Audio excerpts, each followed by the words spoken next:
closing arguments. The state will have the opportunity to present theirs first. Defense would have an opportunity after that. If they present a statement, then the state can rebut that as well. All right? Are you ready, Mr. Mr. Siddle, you doing the closing? I am, Your Honor. Are you ready, Mr. Siddle? I am. All right. If you want to begin, you may. Thank you.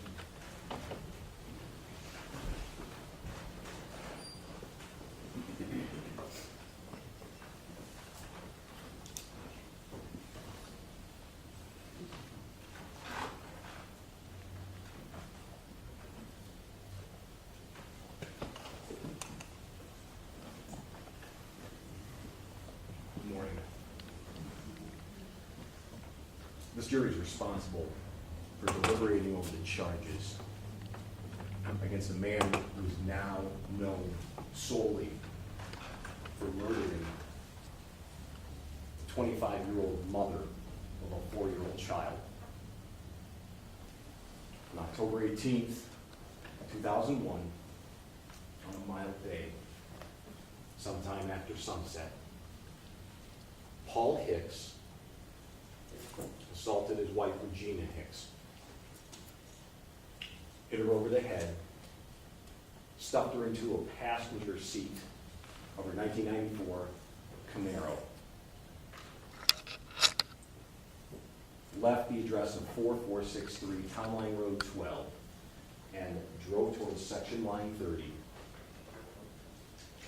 with his friend Steve Gates behind him. We then turned north on Section Line 30, turned into a property otherwise known as the Whetstone Pond, and launched his car, launched the Camaro into the pond, drowning and killing Regina. This all happened in Huron County. This is our county. You're going to go back in the deliberation room, and you're going to be giving the counts that are charged against the defendant, Paul Hicks. There's 4 charges. 3 murder charges and a kidnapping charge. And I'm going to frame what I have to say by reading those charges. Count 1, the defendant is charged with murder. Before you can find the defendant guilty, you must find beyond reasonable doubt that on or about the 18th day of October, 2001, and in Huron County, in Ohio, the defendant purposefully caused the death of Regina Hicks.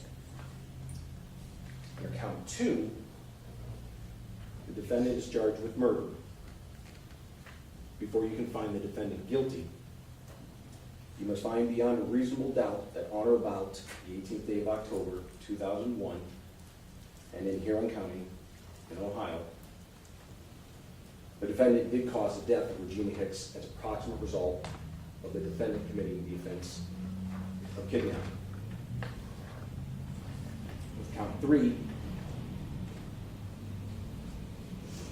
the defendant is charged with murder.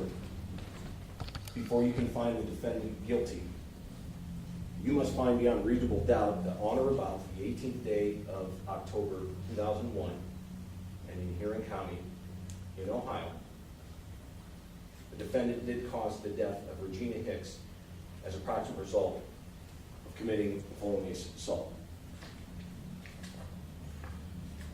Now, there was a lot to digest over a 9-day period of hearing witnesses and looking at exhibits. And certainly it could be overwhelming to take all that in with you into the deliberation room. So the prosecution is going to offer a suggested framework how to think about everything you've heard.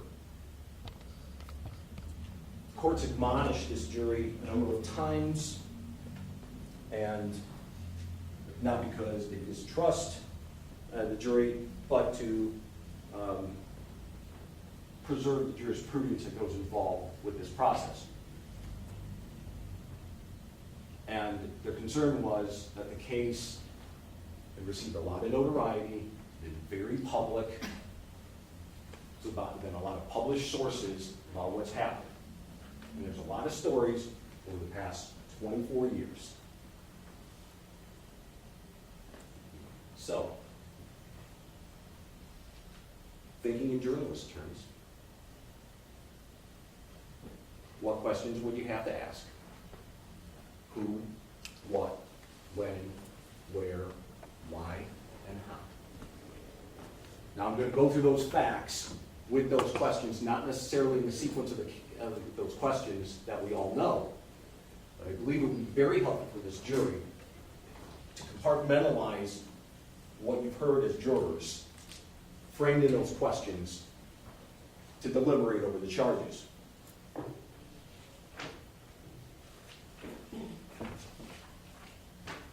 Now, taking those questions out of sequence, the first question should be the easiest question. What is this? This is a homicide.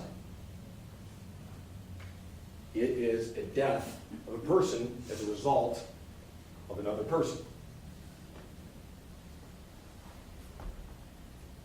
You have an autopsy report and a coroner's verdict that tell you what had happened. And you had also had both Dr. Barnett and Dr. Harwood collectively explaining their findings.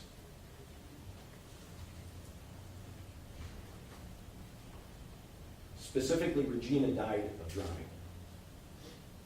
Dr. Barnett explained that her sinus cavity filled up with water and there was some mud in there. And that was to indicate she not simply drowned, but she drowned in a manner consistent with someone being submerged in a pond.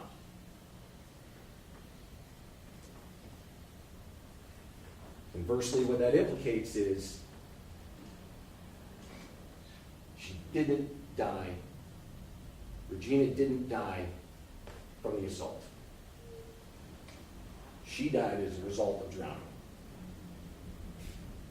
There was also hyperinflation of the lungs, which is indicative of drowning. And there was mud in her trachea, and not simply in the sinus cavities. She had no breast injuries,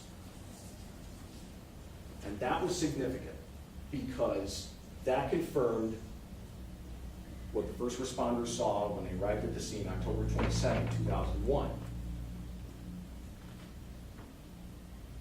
Dr. Barnett's position was, if she had been driving, she would have had bruising as a result of the steering wheel.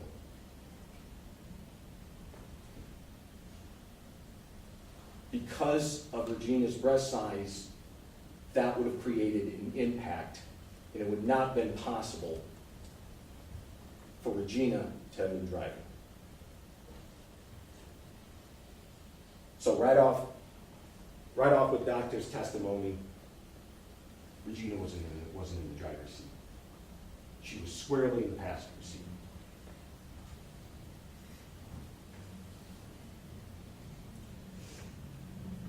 Regina also had bruising under her arms, what Dr. Barnett described as fingertip bruising.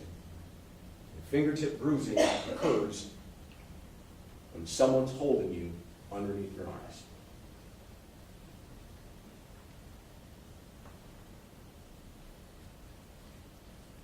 This would have absolutely occurred when Regina was dragged into her Camaro.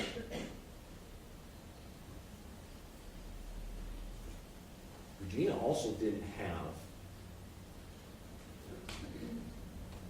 any wear against her fingernails. What Dr. Barnett explained to us is that indicates that there was no struggle in the car.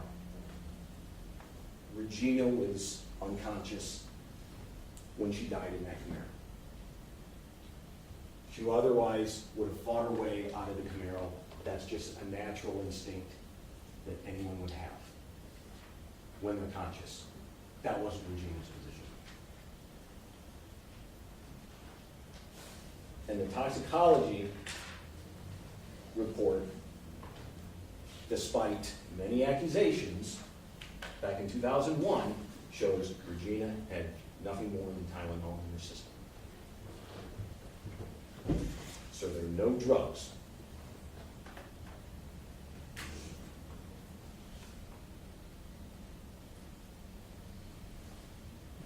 Dr. Barnett also explained that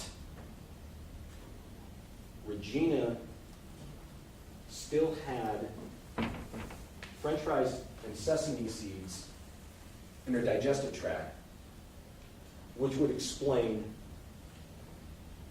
the murder happened within hours of consumption. And I'll go into when, but that was Dr. Barnett's findings. So the murder would have happened within just eating, within a few hours of eating French fries. Dr. Harwood's verdict was changed, I believe, his amended verdict was changed May 26, 2022.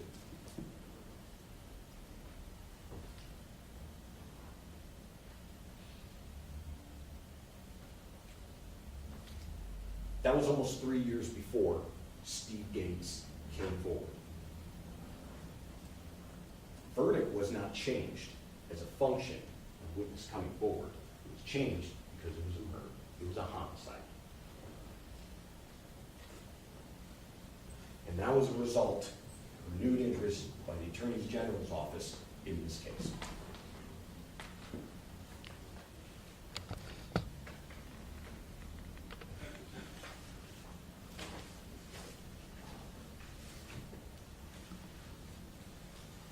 Next easiest question you'll have to answer is where? Happened in Huron County. Of course, I would be remiss in not having an extended explanation as to where it is. This murder began at Steve Gates' residence and ended at the Whetstone Pond on Section Line 30. The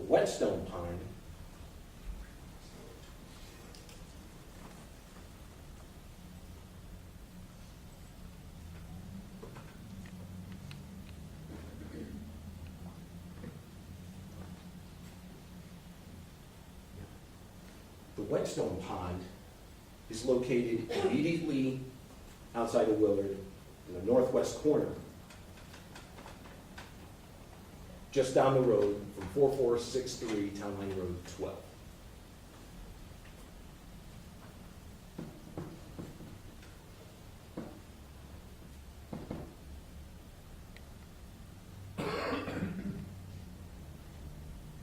So on October 22nd, 2001, law enforcement responded to the discovery of what was ultimately a Camaro.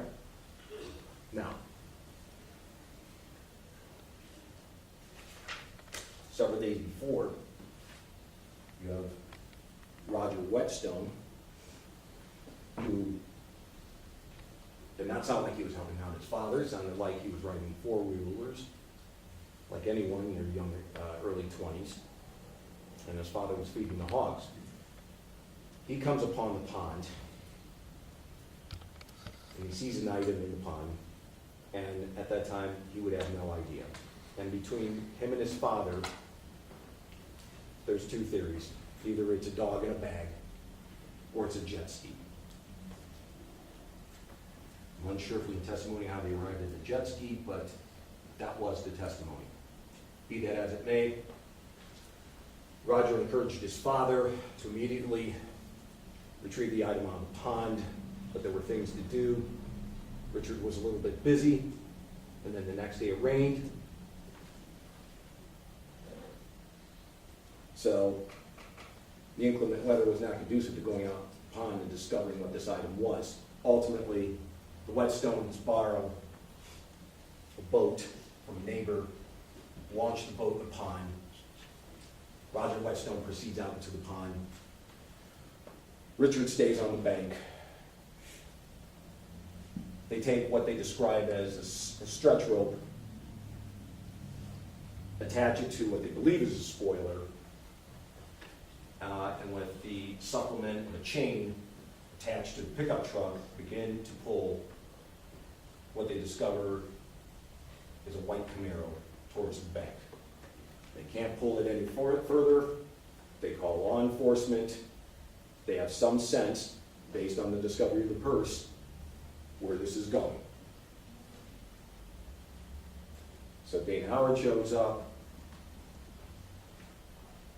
Bob McLaughlin shows up. Ted Patrick shows up. All of the members of the Sheriff's Department show up, as well as all this location being immediately outside of the city of Willard, along with Willard Fire. And of course, they have two guys who are divers. We're going to go in because that's how the investigation is going to get conducted.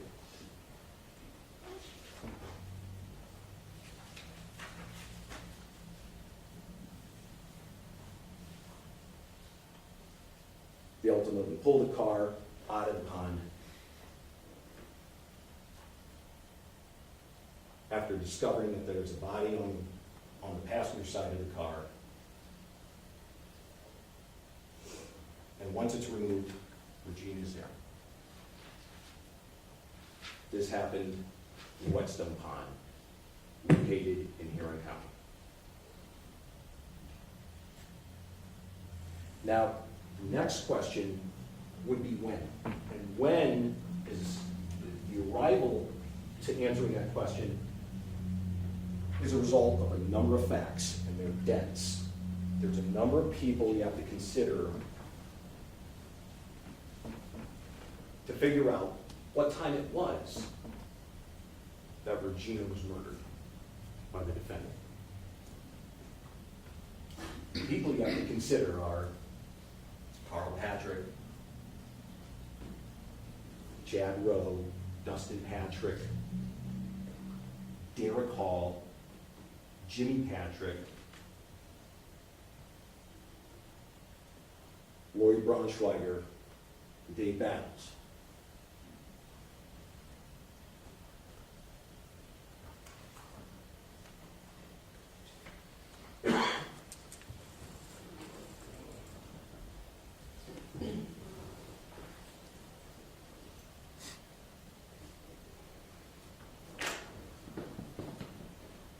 A good place to start, in fact, an imperative place to start, would be this J.C. Penney receipt from the Richland Mall. The date is 1807. That's 6:07 p.m. That receipt was found in the investigation. That's your start time for the analysis of when. The testimony was that Regina, with her boyfriend, Victor Mikey Perkins, were going to go shopping that day on October 18, 2001. They went shopping in Mansfield, got something to eat, did some shopping, and then came back to the Patrick compound on Old State Road. Now, if you have a receipt, it's dated at 6:07 p.m., that's the earliest you're going to be leaving Mansfield. So add the time, 6:07, what it would take between Mansfield and between Plymouth and Willard, and that's what time they arrived at the Patrick. And remember, the testimony was that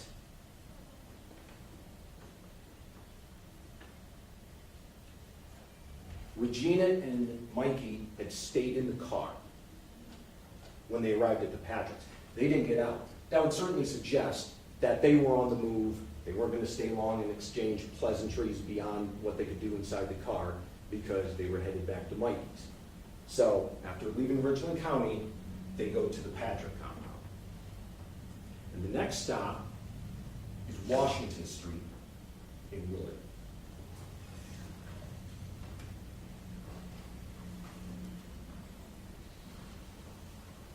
Now, after the Patrick farm,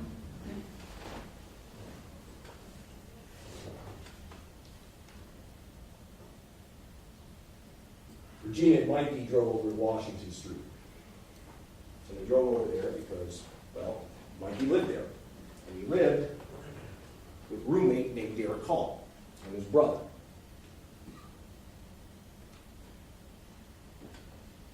Derek Hall is imperative because Derek locks in the end time by which Regina would be expected to be anywhere. Derek Hall works at Hardee's in Willard. He had a shift that began at 9 o'clock, 9 p.m. So wherever they're at right now, Regina agreed she would have Derek Hall to his shift at 9 p.m. Ostensibly meaning that he was going to be there before. Well, that's going to work out just fine because she's going to pick up her son Montana from the defendant out at 4463 Town Line Road 12. It's not that far away. And of course, Regina got roped into this because Mikey doesn't have a car, doesn't seem anyone is mobile, and no one was walking from Washington Street to the Hardee's in Willard. So, from the Washington Street address, Regina then goes to Steve Gates' property, again at 4463 Town Line Road 12.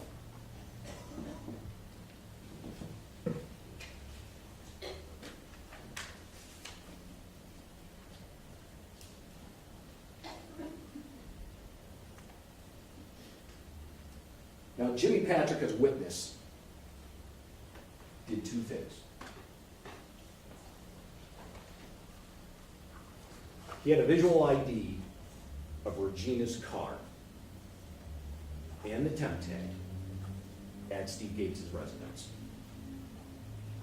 He described what he believed to be a dusky time of night when he saw that Camaro. That Camaro was parked at Regina's, he saw it, and then he said that I believe there's a pole light shining off the back. So it was dark enough for a lamp to be illuminating the car as he drove by that evening on Town Line Road 12.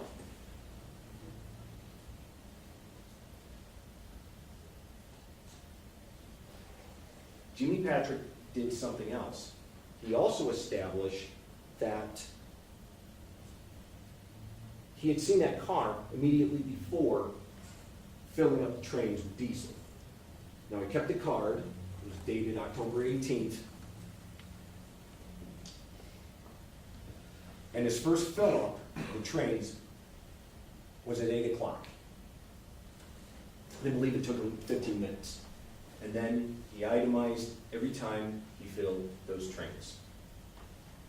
And he was at the train station, or he was filling those trains all night.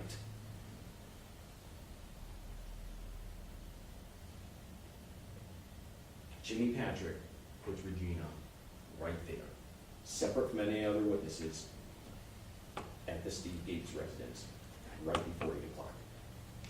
Right before 8 o'clock. He got the fuel from in town. I believe his testimony was he went up Kiefer Street to Town Line Road 12 and to where the train was west on that road.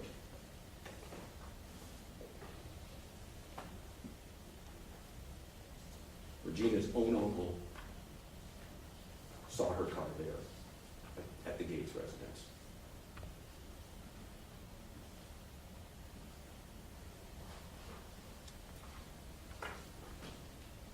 Of course, Derek Hall, they get a ride from Regina.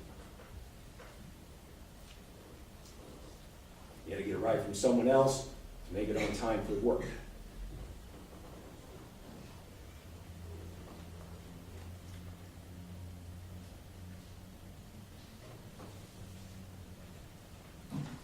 Regina was expected to be able to go over to her mother, Lucella, to drop off Montana after the exchange at Steve Gates' residence. And of course, that didn't happen.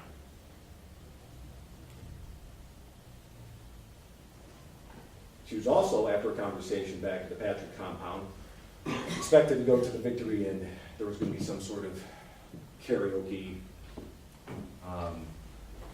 some sort of activity, and they were left waiting there as well.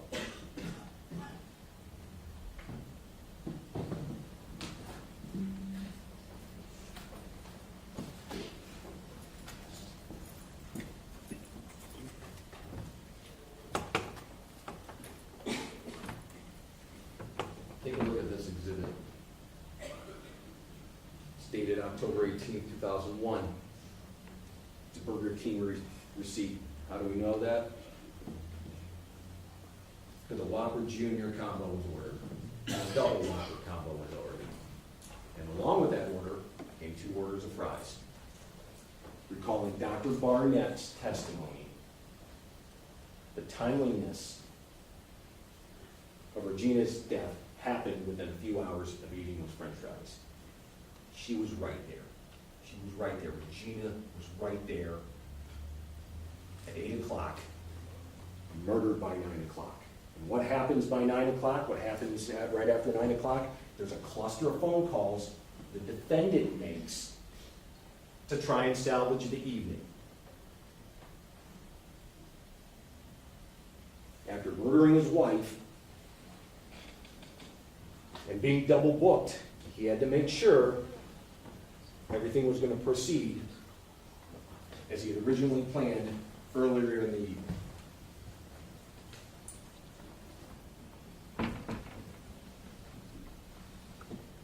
So the schedule imposed upon everyone at this time, by all facts, was that Regina left the Washington Street residence and met the defendant at 9,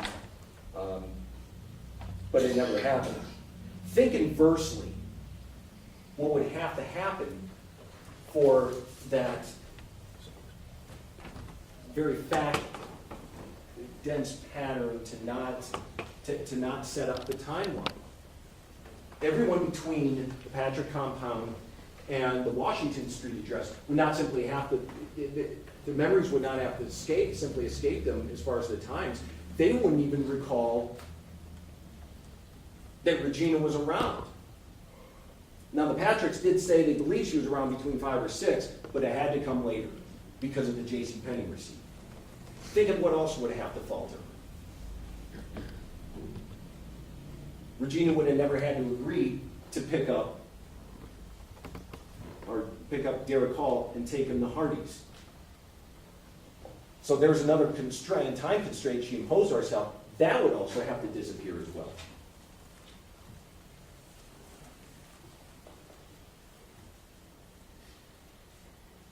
Jimmy Patrick, coming forward several days after Regina disappeared and upon Regina being found at that pond, that would also have to be absent as well. Regina's murder is locked right in on October 18th, 2001, and specifically between 8 and 9 p.m. Those calls, as documented by Dave Battles and further expanded upon by Lloyd Braunschweiger, has the defendant active again, making calls, making contact right after he murdered his wife. There's dead space in between that call and 7:53 and right after 9. Plenty of time to drive a Camaro out in the country to the Till Pond.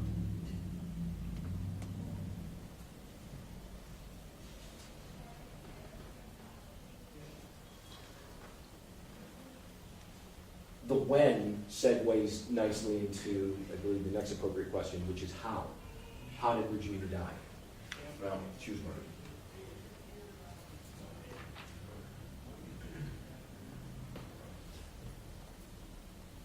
For 24 years, Steve Gates is carrying around the secret of the defendant murdering his wife.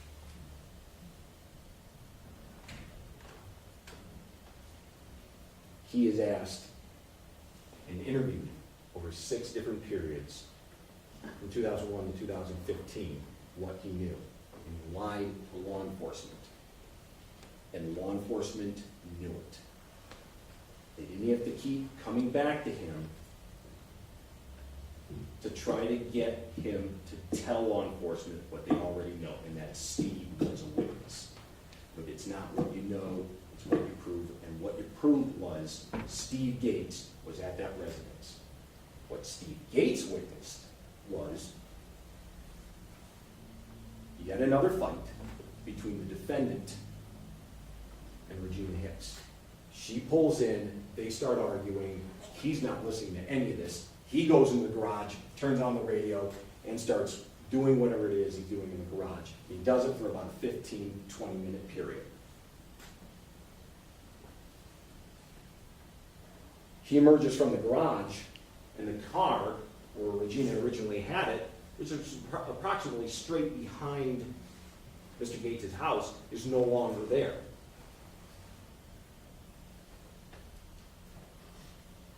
The car is moved over to a much muddier portion of the Gates property. And that's part of the property where Mr. Gates, the defendant, were working on Mr. Gates' pond. Mr. Gates at the time had attempted to dig his own pond east of his house. He emerges from the garage, he sees the car, and as how everyone's eyes does, he's adjusting to what he sees to the east of him. He's approaching the car, he sees only the dome light. He comes upon the car, and there's a crumpled up Regina Hicks in the passenger seat.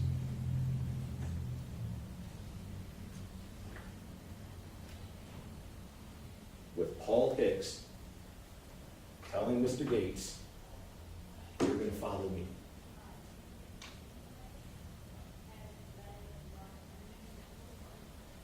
Mr. Gates follows Mr. Hicks out of his residence. They head westerly towards Section Line Road, the top of the Karen Wilhelm Bridge. Mr. Gates parks in the apron, the approach, the Whetstone property. And as Mr. Gates, with Montana in the back of the car, proceeds north, turns around, and comes back in, he sees tail lights in the air into the pond.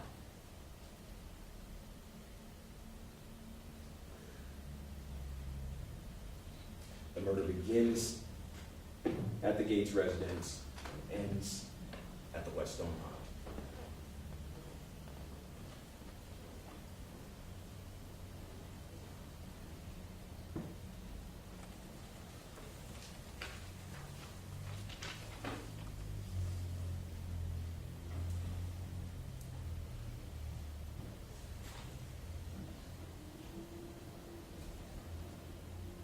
How that car landed in the pond seems to be consistent among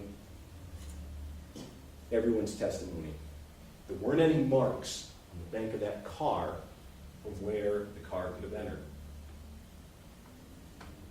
It would have had to be, it's not simply David Urey had said where he saw no marks,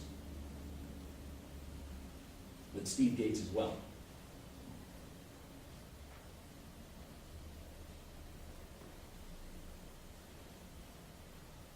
And again, Dr. Barnett said that Regina put up no resistance when she was in that car and sank to the bottom of the Whetstone pond.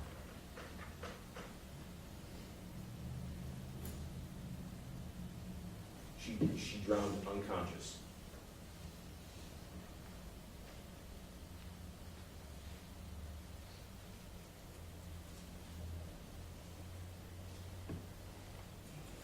Regina's never coming home. She's never going to see her mother.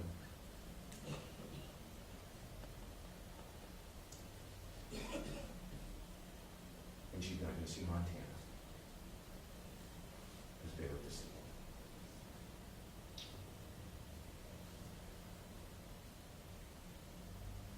Now we had a number of witnesses, we had a number of experts come in. Ms. Rose, Mr. Ross, Speisen. They'll provide a testimony regarding hair samples, DNA. Didn't show Mr. Hicks. Do you know who else it did show? Any other suspects? There was no one else. It couldn't have possibly been anyone other than the defendant.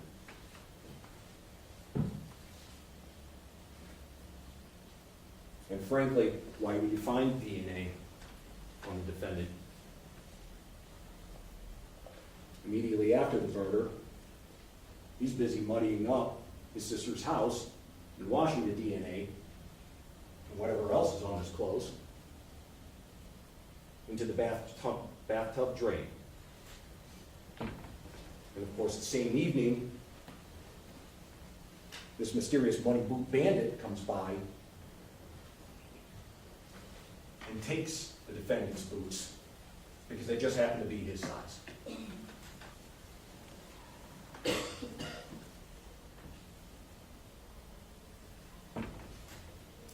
Now, in your jury instructions,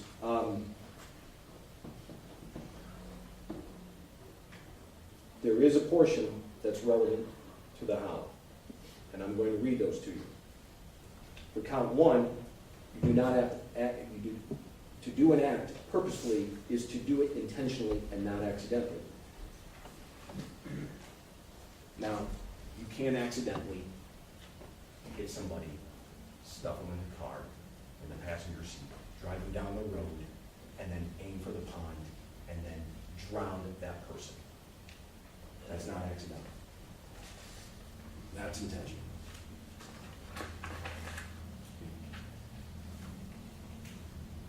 In count two, it must be established in this case that at the time in question there was present in the mind of the defendant a specific intention to kidnap Regina Hicks, which is proximately resulted in the death of Regina Hicks. The death is not required to occur at the exact time of the kidnapping, but maybe in the defendant's course of conduct immediately following the kidnapping. The defendant wanted Regina dead, and whether or not he knew she was alive, once he moved her against her will and she died, that's intentional and that's murder. In count three, there'll be an instruction for the felonious assault murder. Now take your pick on this one, because Regina's serious harm either resulted from both a blow to the head that was serious enough to render her unconscious, and then a car was used to kill her, which of course a car is a deadly weapon, or you just find that the car is a deadly weapon. Either one. Objection. You know, quick sidebar.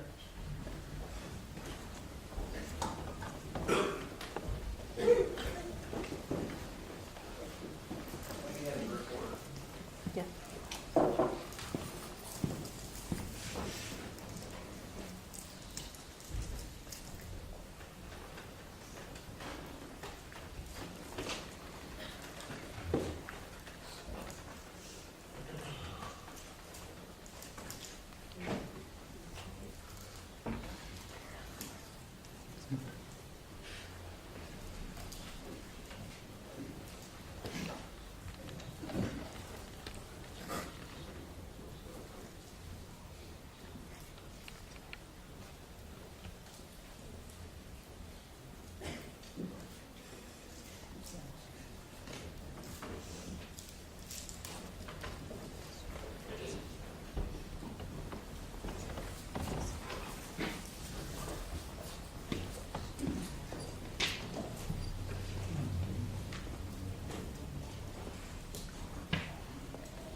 Here's what the Just 1 second.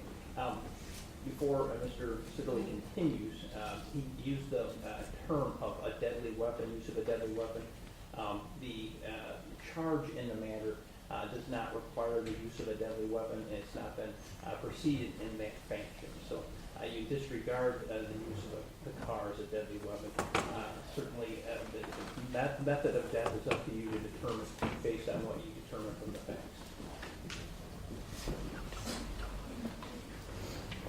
Thank you, Your Honor. What none of these acts are reckless. One does not accidentally or recklessly hit someone over the head, drive them down the road,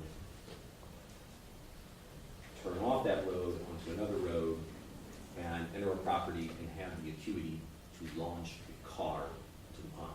That's not reckless. That's intentional. There's also another instruction for the kidnapping charge.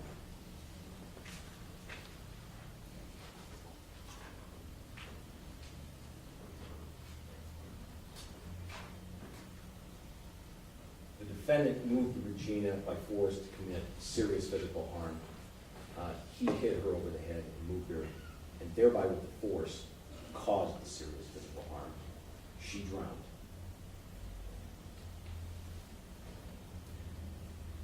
Now what's left is who and why. And who we are is really a function of why. What do we do? No one commits a crime by virtue of their physical appearance or what tendencies you have as a result of genetics. You have had to commit an act. You would have had to be motivated by something. Now, motive, as you will be told in your instructions, is not part of the counts. It's not an element of the charges. But everyone wants to know why things happen the way they happen. I mean, that's just a basic interest in telling the story of how this murder occurred.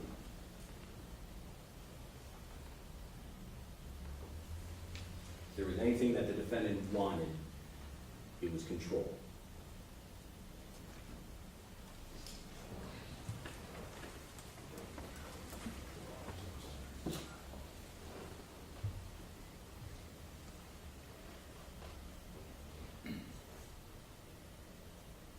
This young relationship had fallen apart, as sometimes we do. And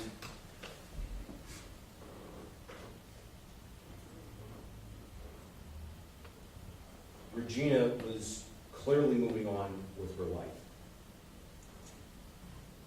While she cared very much for her kid, what she wasn't going to do was remain with the defendant.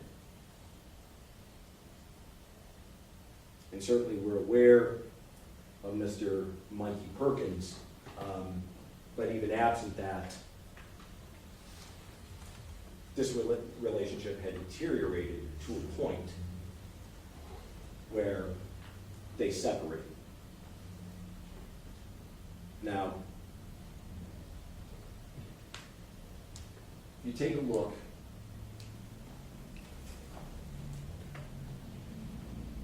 at State's Exhibit 21,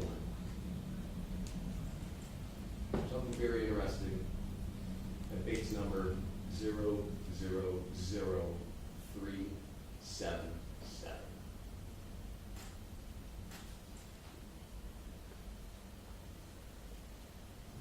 Starting there and looking at the complaint,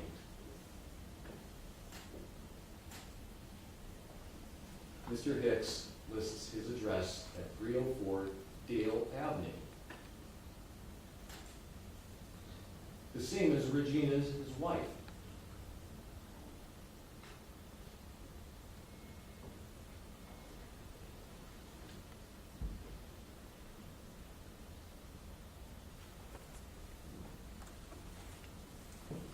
Now,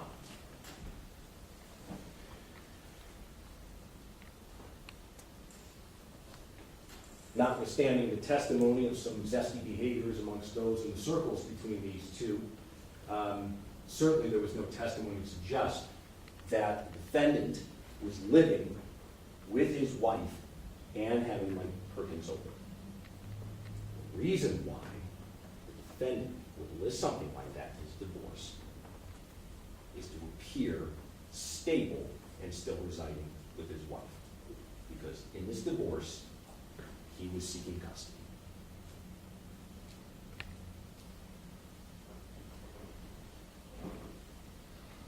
He did not want child support payments in addition to any other debt he was taking on. You go to the property affidavit in the state's exhibit. And you scroll down.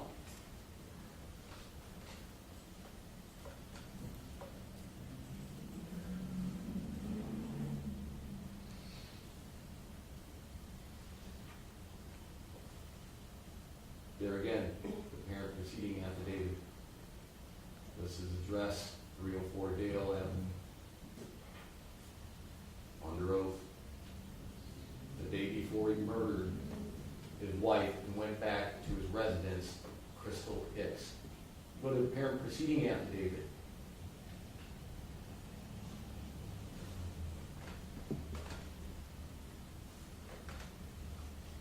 He's made $38,099, $40,000 in 2000. But that year, in this affidavit, he made $15,600. I'm sorry, $15,000. He was laid off as of June. That was several months before October 18, 2001. Money was already tight. He'd already burned up his end, the insurance money, and then he was going back to Regina to ask for her money. And then he was falsifying his domestic relations forms.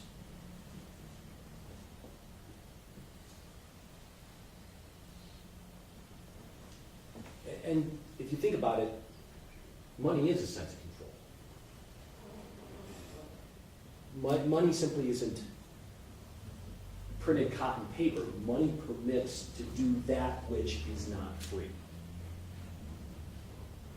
And the defendant is looking at a situation where he could be paying child support while being laid off. He had to limit his financial exposure and kind of custody of his kid. And if he had to fudge his domestic relations paper that got filed immediately after he murdered Regina, then that's the way it was just going to be.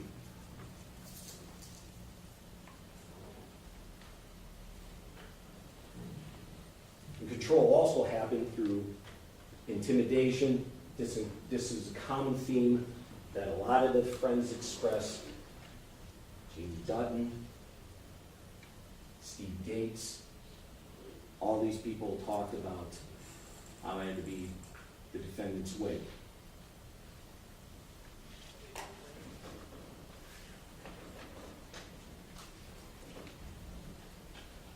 And think of Montana.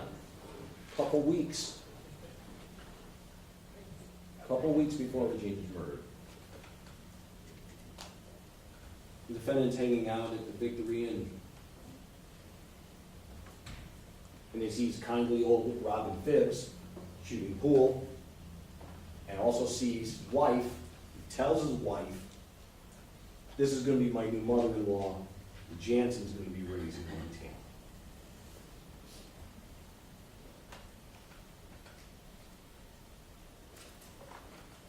Who says that to a mom? Someone who wants control.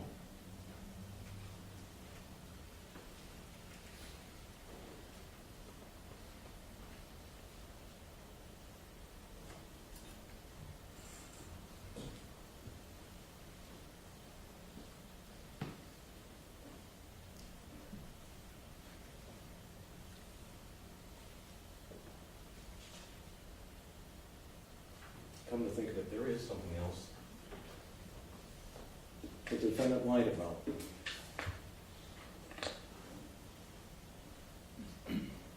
He was interviewed 2020, and he had made a statement of a whetstone pond.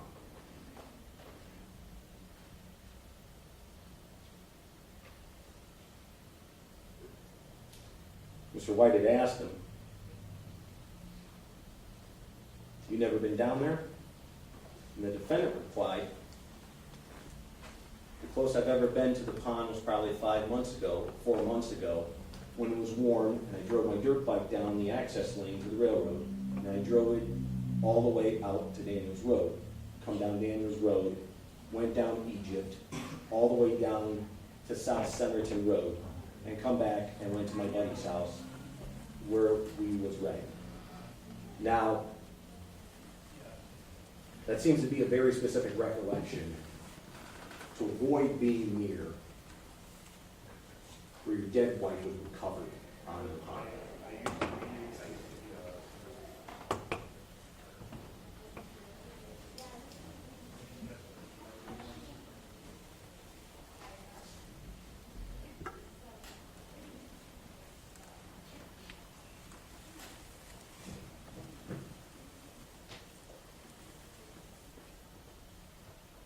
Take a look at this map in front of you.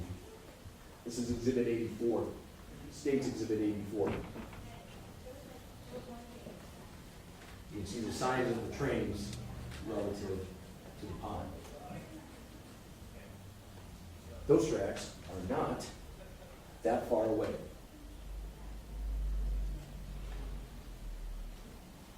And the defendant said he rarely traveled by the pond.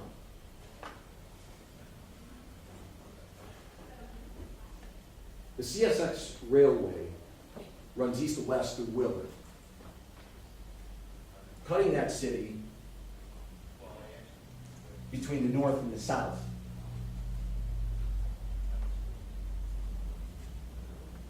That railway, the diesel engines, the air brakes, the squeal down the tracks, is a constant reminder of what Willard was, is, and will always be. It's a railroad town. And people were working on that railroad, going to and fro,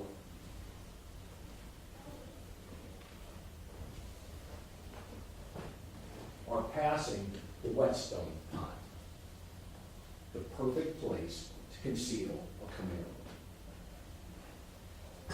The defendant, like even the most provincial resident in Willard, knows where that pond is. Half of Willard was out there when the call came in on October 22nd. The defendant knew exactly where to put his wife and that Camaro.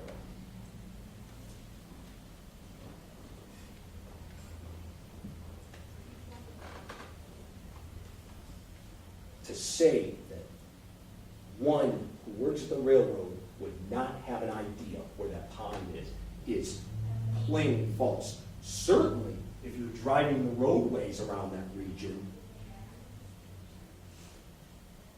maybe you might not see it. If you're on the railway, you're seeing it. Every time. Every time. That's your job. Once you have a job there, involuntarily, you're seeing that pond one way or another. That train track only goes in two directions, east and west. There's a 50% chance every time you're going to see that pond.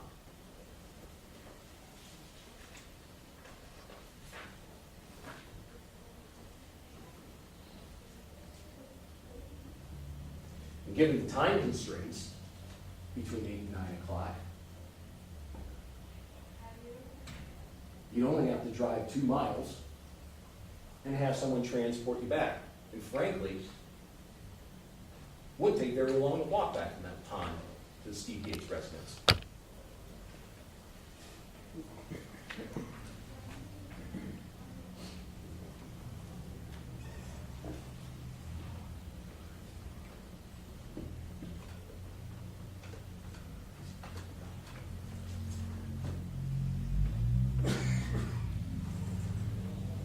Now, the control that the defendant attempts to demonstrate relying had reached hilarious lows with the penning of this letter. Telling his girlfriend, Lisa Carroll, oh, I'm not responsible for any of this at all. It's my twin brother, Remy.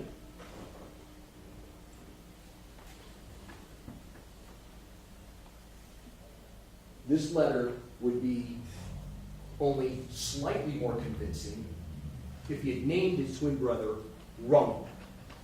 This is impossible to believe. This is something you would have to make up and expect everyone to believe going all the way back to your birth, because it's a twin brother.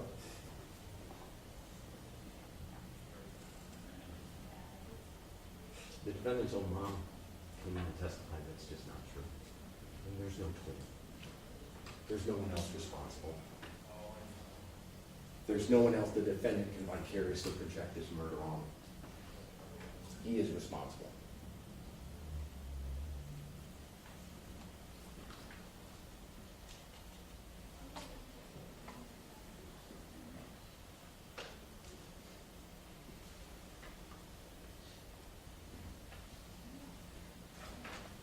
It's just as ridiculous as the claims of suicide or drug use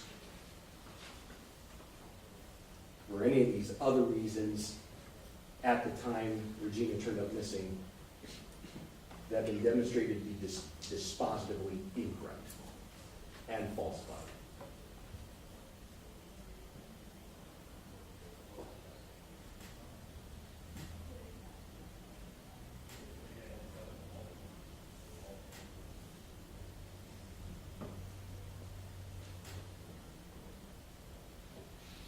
Regina was murdered over 24 years ago.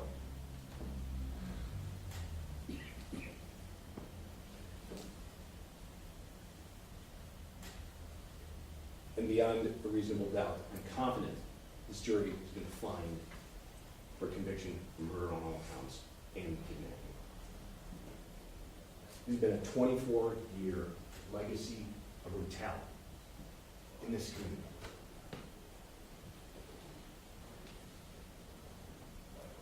You have a child without a mother.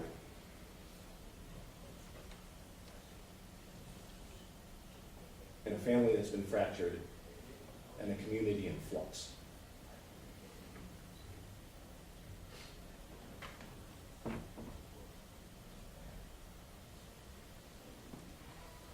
And it all started when the defendant, Paul Hicks, 24 years ago, launched his wife's coffin in the shape of a 1994 Camaro into the Whetstone Pond.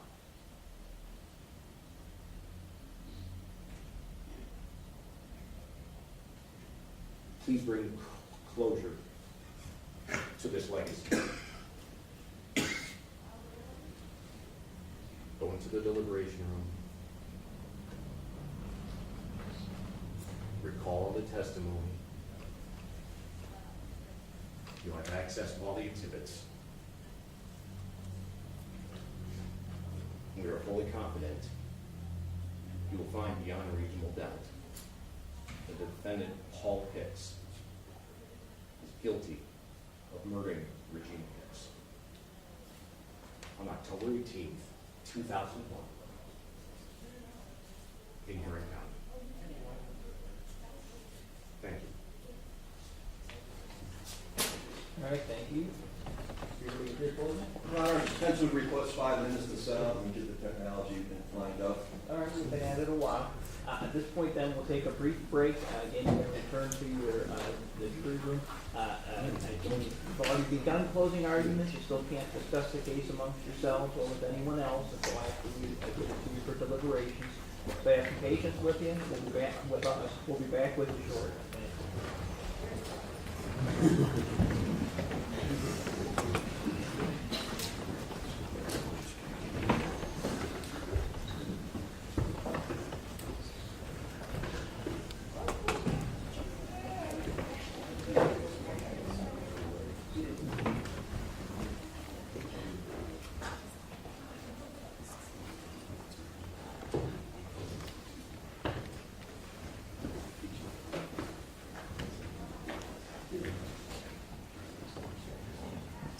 We'll be back in 5 minutes. Thank you, Ryan.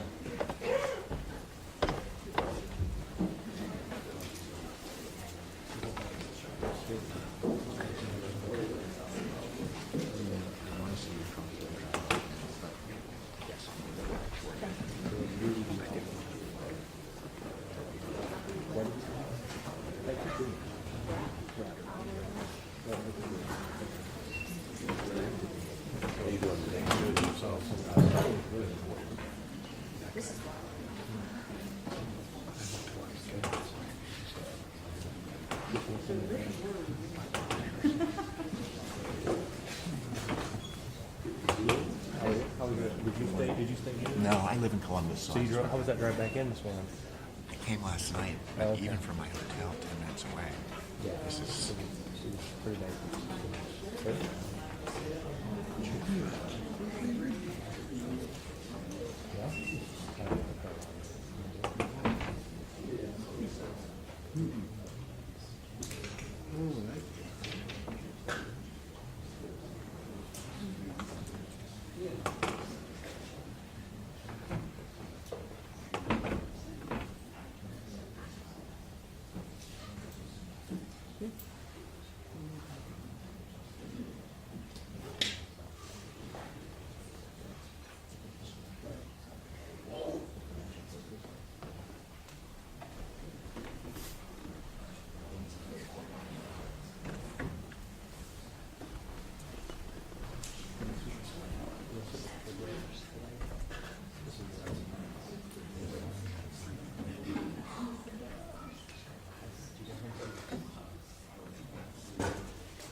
Did it not work?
Thank you.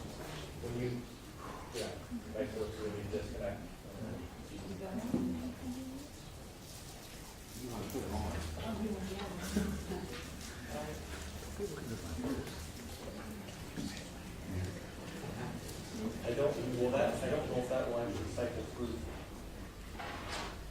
That's yeah, it should go to the laptop. Oh. Yeah, it's going to mirror that.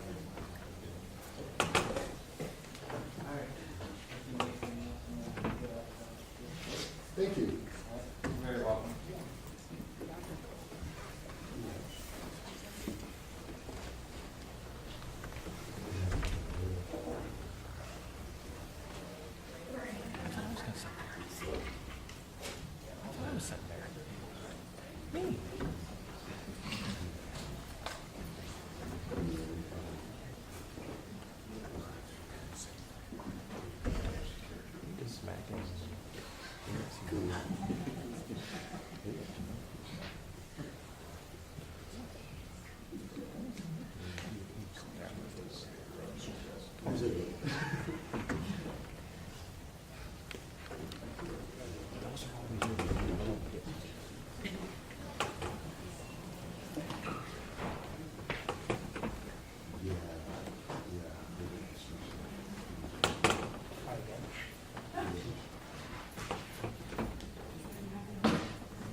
All rise, please.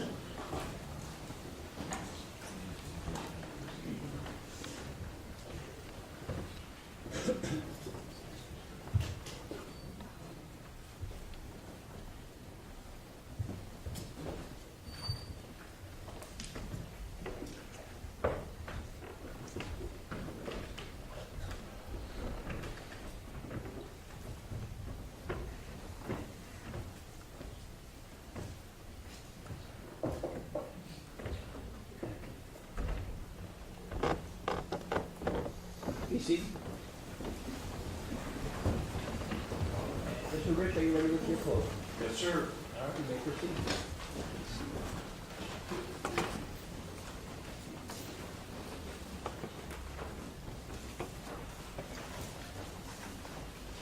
The defense doesn't give an opening statement when you have no idea of what a 25-year-old lying charlatan might actually say to you folks.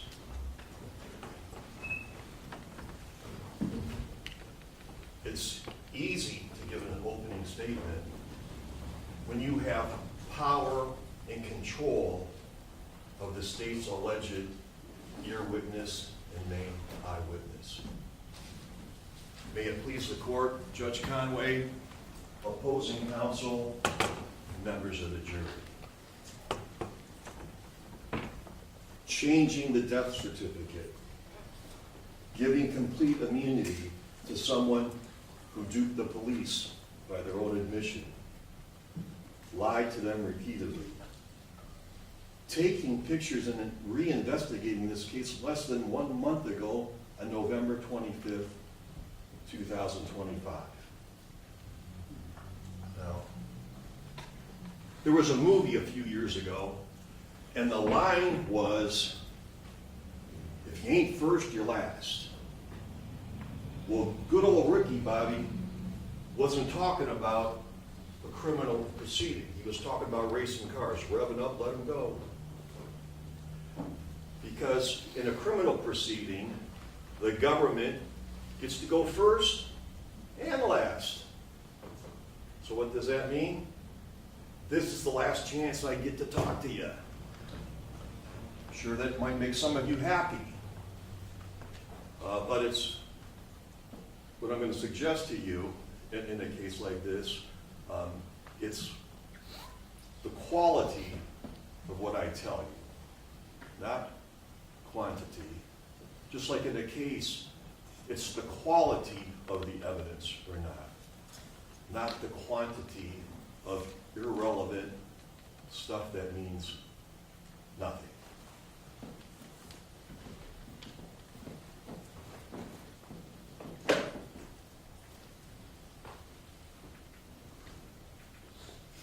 Now, I want to talk to you about the levels of proof, and we talked a little bit about this in voir dire, and it's important. Think of this as a ladder. To find Paul guilty, you have to find him guilty beyond a reasonable doubt, the absolute highest standard in our legal system.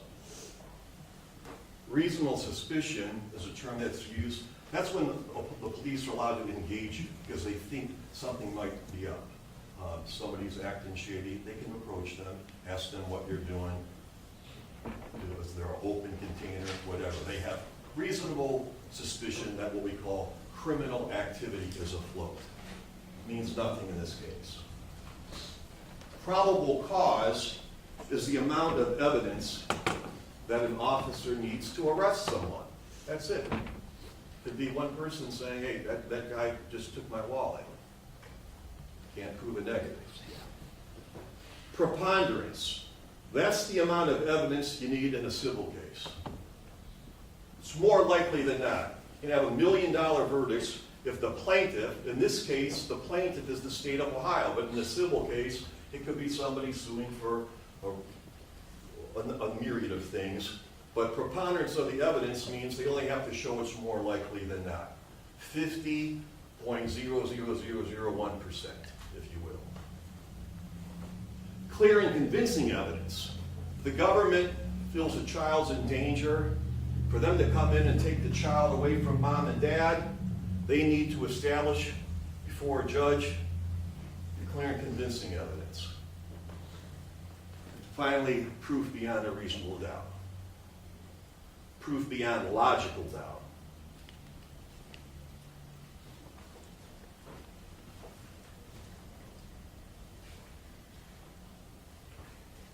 So here we go again. Dan, are you on there or what? Nope. Okey dokey. See if I can go old school. Judge was working just 5 minutes ago.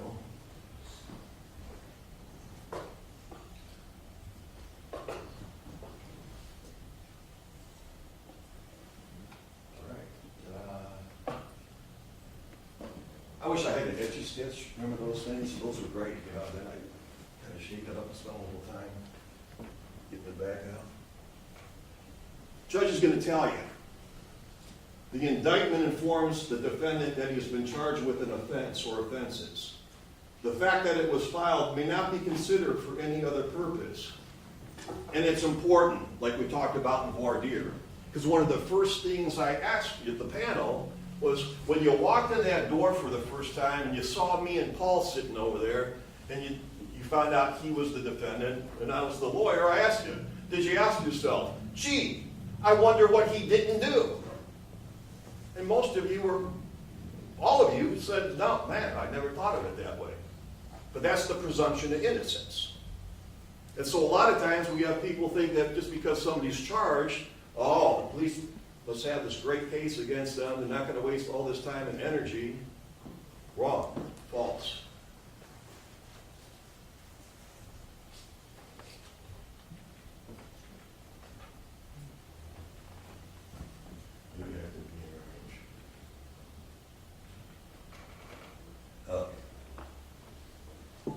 Mr. Sidley touched on these, just like levels of proof in our system. This is what we call mea culpa. We got all these fancy words. But really what it means is thought process of the person that's accused with the crime. And purposely is the highest that you can go. And we'll get to it. I'll try to show you some distinctions. Knowingly and then recklessly. There's also negligently. And although Mr. Sitterly talked about negligence and it came out a couple of times, there's not going to be any charge that actually, we're not saying in any way, shape, or form that there was a negligent homicide here. And I'll eventually argue to you, I believe even if you believed all the state's evidence in this case, the most you would be able to logically find would be that the defendant acted recklessly. And that's if you believe their whole case.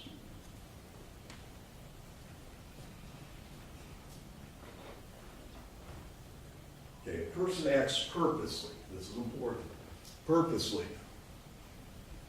When it is the person's specific intention to cause a certain result. Let me give you some examples of purposeful murders.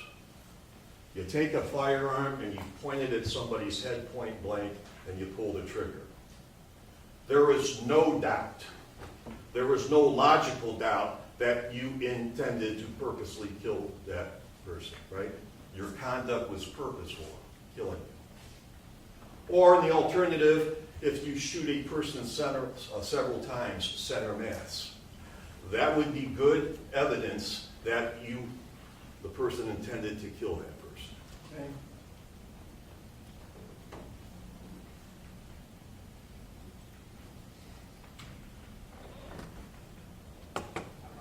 Knowingly. A person acts knowingly when the person is aware that the person's conduct will probably cause a certain result or will probably be of a certain nature. And the judge is going to give you these instructions. I assure you I'm not making this stuff up.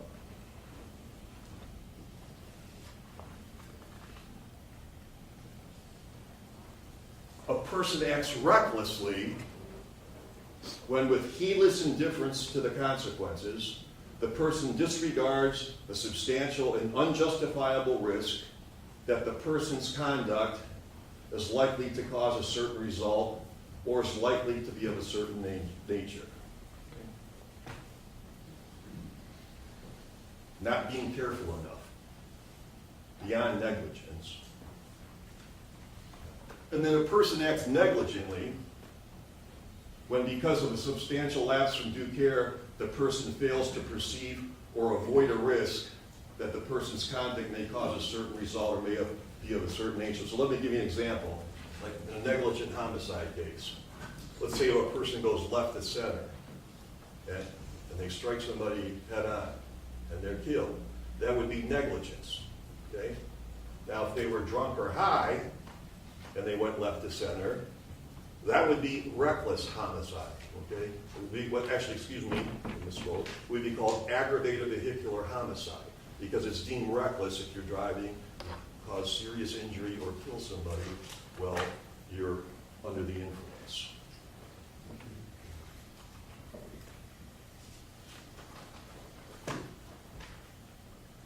All right. Now I want to address some of Mr. Sitterly's arguments.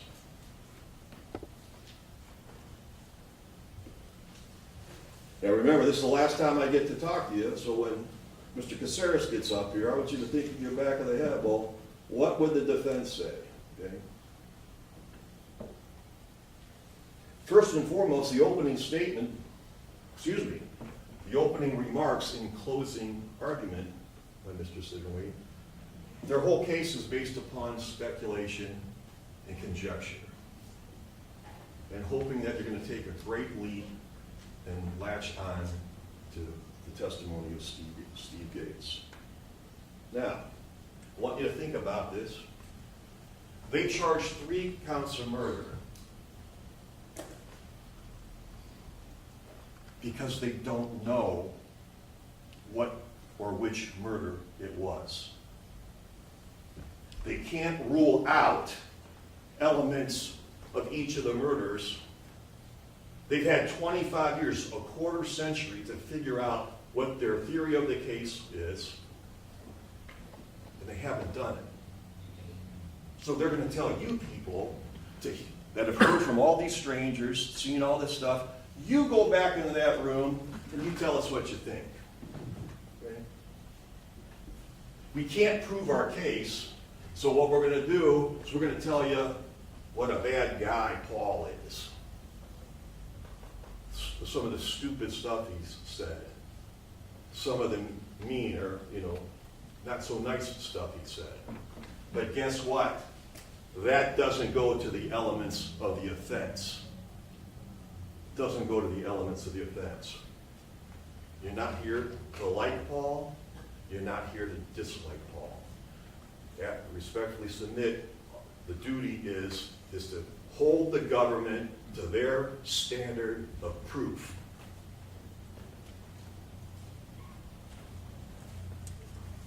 We've heard this a couple of times, consistent with, from some of the experts. And we had several experts, and I think you'll recall, there's only one that I objected to, and the judge agreed, and we'll get to that. But consistent with.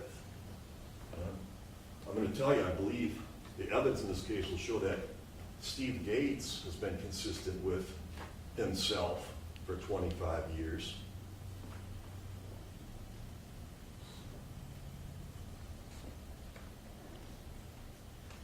What do they mean when they say consistent with? See, it sounds scientific. Well, it's consistent with. That's like you or I talking to each other in a bar or somewhere. That's what it really means is, it is what it is. That's what it means. We've heard that phrase before, right? It is what it is. It's consistent with. So let me give you an example. Let's say the tire tracks in the case were the issue for the jury to decide, that it was a key fact in the case.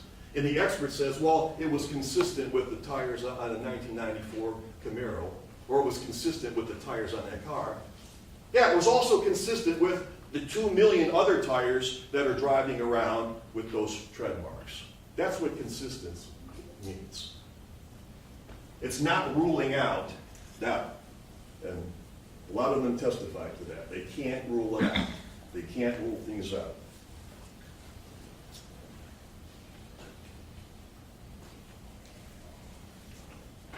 They talked about the fingertip injuries that Mr. Seeley did in his beginning and closing argument. And once again, I think I asked the doctor, right? Hey, did you determine whose? Did you check hands? Did you check the hands of Steve Gates? Did you check the hands of the other suspects? He's 6'7". He's like Lurch.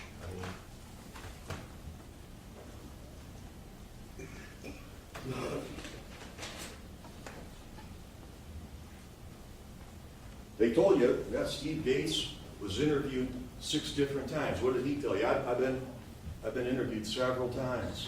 And guess what? Going back to October 2001.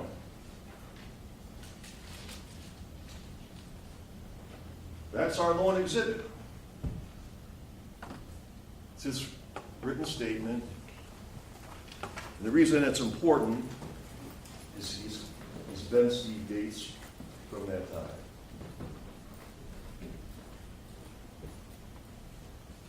Not truthful. Not only do the experts say consistent with, and I hope you understand a little bit better now, Mr. Sitterly said, talked to you about, first of all, he talked about digging a pond. That's come up a couple of different times.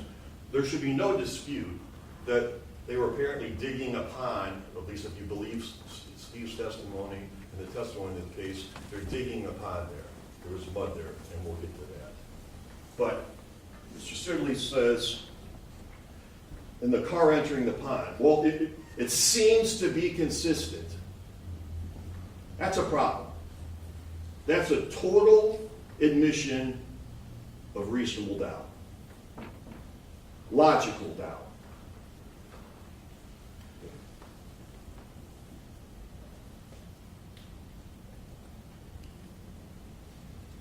Talk to you a little bit about that the defendant didn't act or conduct himself accidentally or recklessly. Well, the problem is one or two of their witnesses conceded to me, well, yeah, I can't rule out that it was something accidental happened. I can't rule out that it was reckless, that the defendant acted with heedless indifference to the potential consequences. Then he talks about Robin Phipps. One of the more entertaining witnesses I would submit in this trial, right? But it's bar talk, okay? We know that the parties are separated. He has a girlfriend. We know she has boyfriends. Okay? He's dating Jansen. He's yucking it up with her mom, okay? But once again, whether any little snippet they can get to make him look bad, they'll use.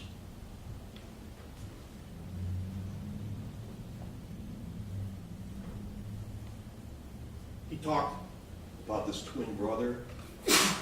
There's no evidence that he ever said, well, I have a twin brother and he did this, or I know he did this. That's ridiculous. And we'll talk about deliberations a little bit later. But when you go into those deliberations, and ask you to remember all that stuff, collectively try to remember. Listen to each other, okay? A jury's better than the sum of their parts. They're bigger than the sum of their parts.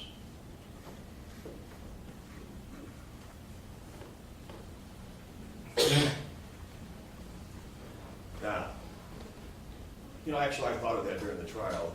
Robin Phipps. Remember back in the 70s or 80s with the Where's the Beef commercials? Where's the beef? Where's the beef? The lady from Columbus. When thought that they had to call her. But let's get to the beef in the case. Zero forensic evidence linking Paul to the alleged crime scenes. Zero. None. Nothing.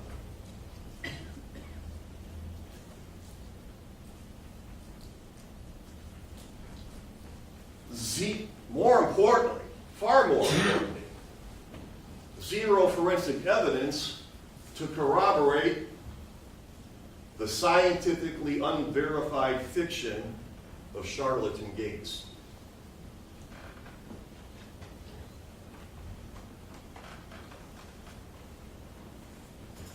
Now, DNA, okay? They checked for blood, hair, skin, body fluids, right? That's what we're looking for in DNA. Touch DNA, blood, semen, meaning body fluids, okay? Nothing. But what's important, folks, is all those samples that they sent, the hair, they sent several with asking for comparisons to Paul Hicks, to Walter Batres, Mikey Perkins, who's deceased, not at the time, Alan Todd, Brad Jones, Victor Perkins, Eduardo Gonzalez. You know whose name is conspicuously missing at all when you go back in the jury room? Steve Cates.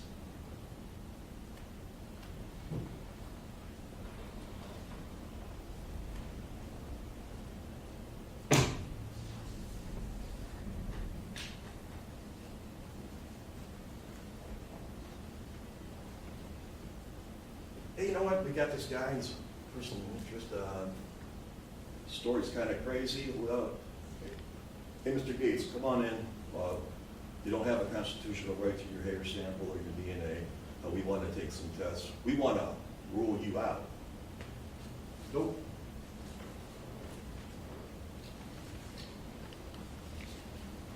Okay. No fingerprints. They sent fingerprints requests to the lab. Right? There's also 4 other men that were potential suspects that they didn't send any testing on. And those were some of the people that Regina was intimate with during this time period. And we bring that up again.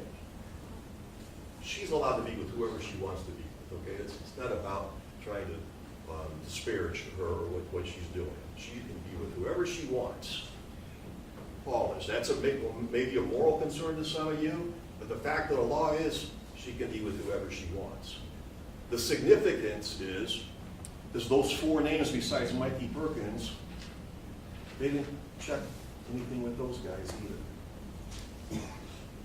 To rule out them as potential suspects. To rule out whether or not was it their hair in the Camaro. Because we damn well know it's not Paul's.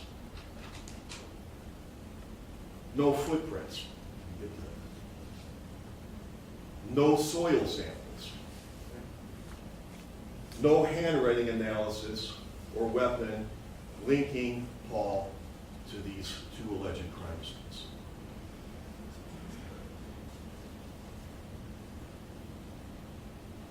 And again, we're not saying that this first came to law enforcement's light this year. Back in 2001, they were investigating, so it's not like time has withered all this away. And even if it did, your obligation under the law would be to hold it against the state, not against the criminal defendant.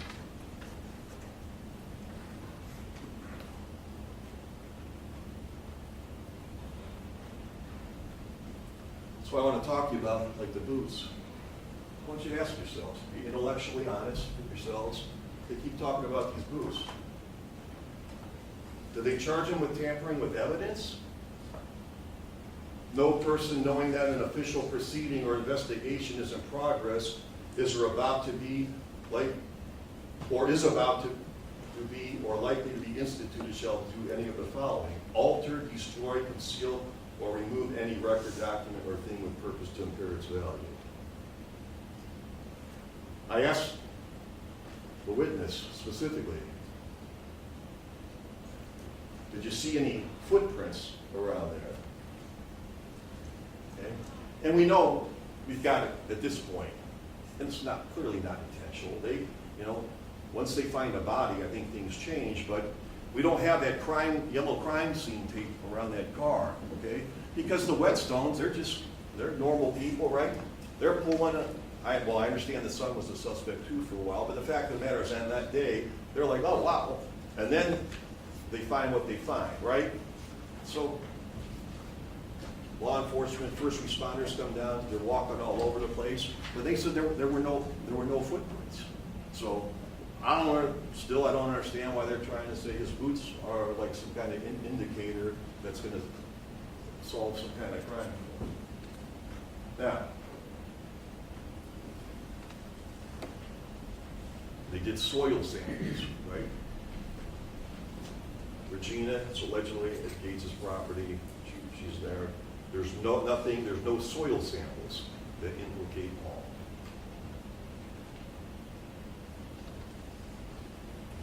What attempt did they try to get his clothes?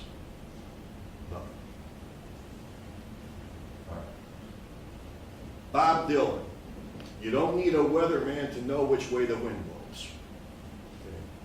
Why is this is important? Because I think we talked in voir dire. To be an expert, you don't need to have an advanced degree from an Ivy League school. You can be somebody that barely got out of grade school or 3rd or 4th grade. Let's say if you're a master woodworker or several trades. That's what you do every day, all day. week in and week out, month in and month out, year in and year out, that's what you do. You're an expert. Which is one of the reasons I get challenged, like the first 5. Because that's what they do. They do DNA tests in and out, in and out. Fingerprints, that's what they do all day, every day. Probably boring, that's why you got it. That's why when they come into court, it's, it's interesting for them, I think.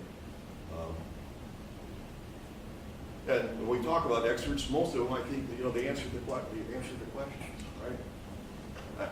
The guy from The Sopranos, Ross, right? The drug guy, another entertaining witness. He's on direct examination, and we're going to get into what we call team bias in a little bit, and confirmation bias. But on direct examination, they're showing him things up there. He's like, oh, wow, man, I can't look how old that is. Oh my God, wow, look, oh, geez, wow. Then I get up on cross, and I say, well, you'd agree with me that, the technology in 2025 is significantly better and more sophisticated than it was in 2001, 2002. Well, now I really wouldn't say that because, well, yeah, right. Okay. Apparently, all technology is advanced in every other discipline except drug analysis. And the point was, some people like their 14 seconds of fame. Then I asked him, real simple, hey, when's the last time you testified as an expert in a criminal case? Well, you got to understand. Did you understand the question, sir? You're willing to answer the question, even if it's a simple question?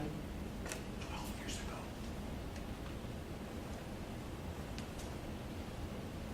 Team bias, confirmation bias. So, besides not testing Steve Gates and the other 4 men in this case, they didn't do the one test that they absolutely should have done, or at least explored, or at least tried to do. What is that? Accident reconstruction, okay? They've got the car. Mr. Whetstone graciously allows law enforcement on his property. They didn't do it. So I want to talk to you about your common sense. Okay? Sometimes they say, well, common sense ain't so common anymore. And that's kind of what this goes to. You don't need a weatherman to know which way the wind blows, because you watch TV. I'm sure you watch some of these kind of programs. But let's talk about what an accident reconstructionist would have done in the case.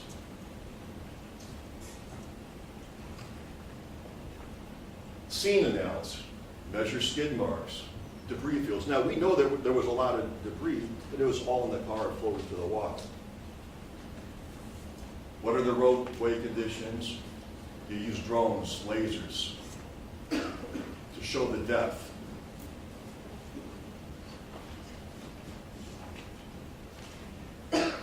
Vehicle inspection, they did that a lot. But you examine the damage to determine angles and speeds. The only damage that appeared on that car was, I think, like the plastic rubber on the front right corner. Okay? And there's no evidence of how it got there. Was it there 2 days earlier, 3 days earlier, a week earlier? We don't know.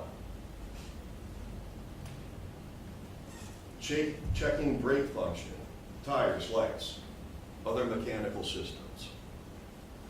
And if you can't do that on that 1994 Camaro, there are plenty of other 1994 Camaros around 2001, 2002, and probably they might be higher priced now, but even in 2023, 2024, right? Examine the weight, determine what the weights were of a 1994 Camaro. And the reason that's important is I think it came out, I asked the witness about it, Mr. Wells talked about it, and that is because now we all have black boxes. Some of you might not even know that. In your car, it's almost just like aircraft. They can tell you how fast you're going, how the deacceleration, they can tell you what the weight of the front right passenger is, what the weight of the driver is. They can tell you all kinds of stuff. Why? Because technology has advanced not only since 2001, it's advanced since 1996, and it's advanced since 1994. And so knowing that you don't have that, we got to figure out if this cockamamie story from this Gates guy makes any kind of sense. Physics and mathematics. They took some measurements inside the car and things like that, but how about the calculation of the speed? What is the potential speed of that vehicle going over 30 feet into the water? The momentum, stopping distance. Analyzing point of impact using force vectors. Now, again, I understand it landed on the water, so you're not going to have, or it's at a fixed place where it runs into a guardrail or something. Totally get it. But the point was, no efforts, no attempted testing. Reconstructing time and distance.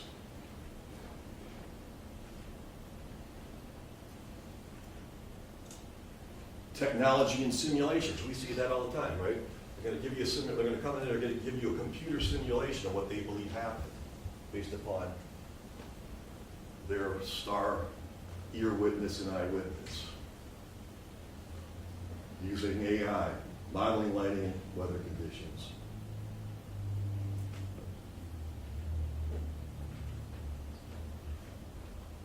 All right. Back in the 70s or 80s, I guess some of you are probably too young for this, but George Carlin had a routine about dirty words. Okay? And we know four-letter words, right? No. And I submit to you, bias is a terrible four-letter word, especially in a courtroom and in a criminal case. Okay? We all have our own personal biases, prejudices. It's just what makes us human, okay? But when we're talking about potential professional bias, professional team bias, professional confirmation bias, it's a problem. Confirmation bias is the tendency to look for information that supports rather than rejects one's preconceptions, typically by interpreting evidence to conform to existing beliefs while rejecting or ignoring any conflicting data, okay? We see that. I think we talked a little bit about that in voir dire. That's one of our problems right now, currently in our country, this big political divide, right? Because what do? We shut the other side off, right? And we get tunnel vision, right? And we put ourselves in an echo chamber around family and friends that agree with us or think like us or talk like us or have our certain values, right? And we rule out. We don't want to listen to the other side, right? And we can find any reason not to, right? Whatever the reason might be. But it's problematic in a criminal case.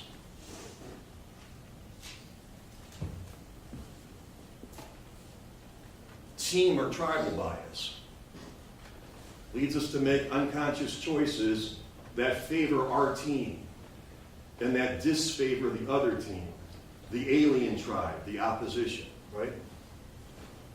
Again, I think we talked about this in voir dire. We used the example of the Ohio State-Michigan football game. The one controversial play, Ohio State fans think that's a catch in the end zone. The Michigan fans think no. He bobbled the ball, and therefore it should be not a safety, but a change of possession, right? Because that's how we think, right? We're trying to find something that we latch onto to get the result that we want.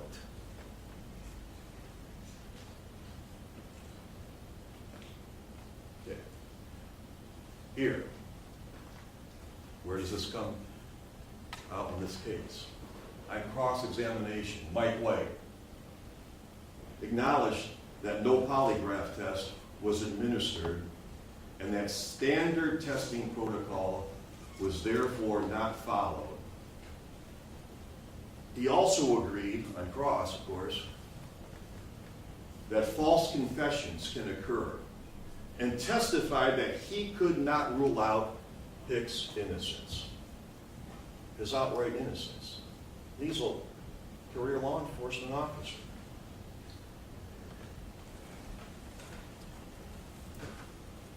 Now,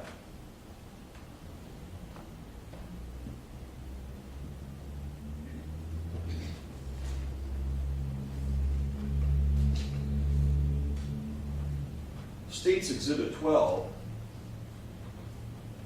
is appropriately captioned Paul Hicks interview. But we know, it was clear in the presentation of evidence, okay, that within the first 35 seconds or so, Paul says, does it matter if you've been drinking? Again, just so you're clear, early on. White, well, we'll go ahead and start the process. Dane, you think? Mr. Howard, yeah, might as well. White, yeah, he's here. Comes in. I missed your name. What is it, Paul? White, Paul, my name is Mike Lug. Have you ever taken a polygraph examination before? No. Okay. 2 questions down. Does it matter if you've been drinking or not? No. On any kind of pills? Okay. Well, it depends. What type of pills are you taking? What are you taking? Hicks. I think the number 5 Xanax. Took 3 of them. Oh, that's going to be okay. False. And now, they ridiculously want to argue to you that you can consider the fact that he took pills as a consciousness of guilt. He walked in there right and said, hey, listen, I had a couple shots, I took some pills. He wasn't trying to deceive anybody. It is kind of a red herring because what do you know now? You know that the polygraph was a complete ruse, a farce, and a sham. It was an attempt to try to interrogate and intimidate Paul.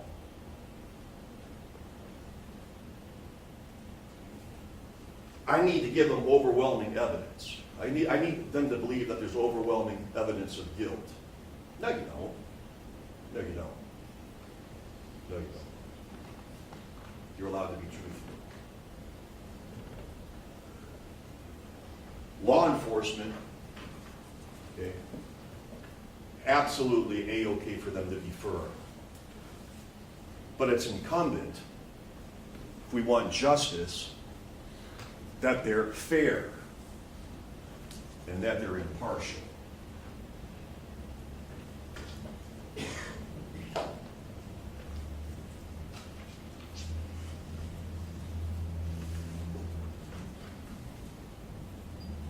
Once again, the team.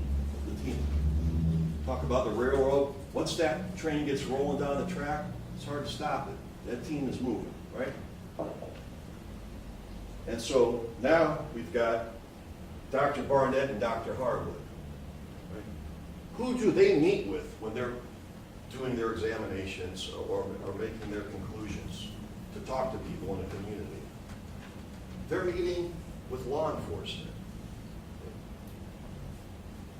They're meeting with the people that control the strings, that have the power and control over their alleged star, ear witness, or eyewitness.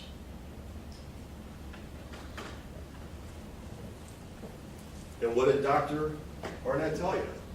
Well, yeah, passion could kind of rub off on you, right? You know, they're not, defense lawyers aren't a part of those meetings, right?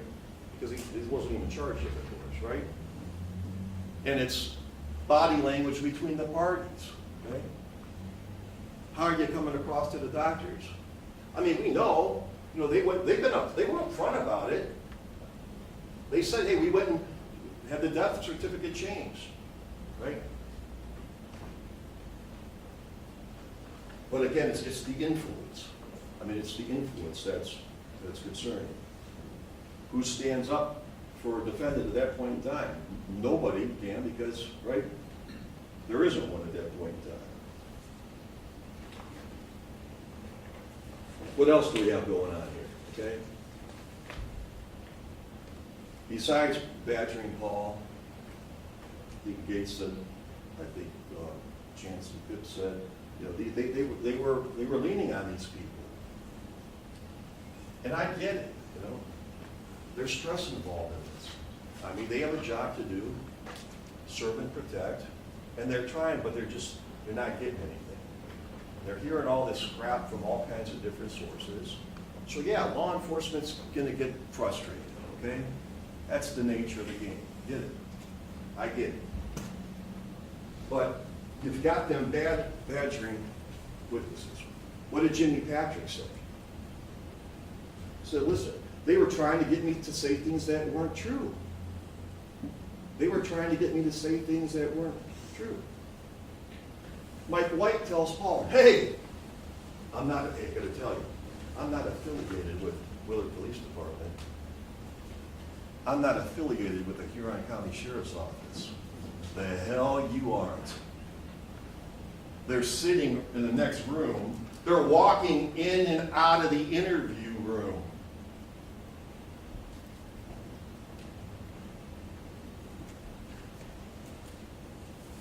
It's okay to be firm, but to be fair, be impartial.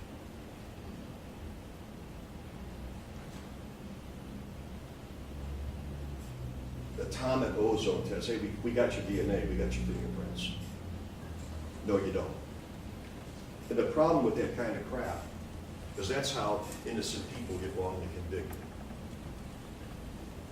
Because you pick on people that might not be the most sophisticated. And you talk down to them. And you try to intimidate them and you woo them. Steve Gates said, one of the things that he said that may be true, but actually I think we could say this is true. He said, well, back in 2000 when I was kind of a young, dumb kid. Well, this might sound like the unfrozen caveman defense lawyer statement of the trial, but the fact of the matter is, most of us in 2001 were 24 years younger than we are now, right? And that would include Paul. These guys are experienced law enforcement officials. And what do people do? They look up to people in authority. They want to trust them. Why don't you say, hey, Paul, what? What the hell you mean you drank and you took some Xanax? Get your ass out of here, and if you're serious about this, you call me in 2 days, or you call me in 72 hours, and we'll get you in here, and we'll do a polygraph. No, because it was a farcity, a ruse, and a sham from the jump.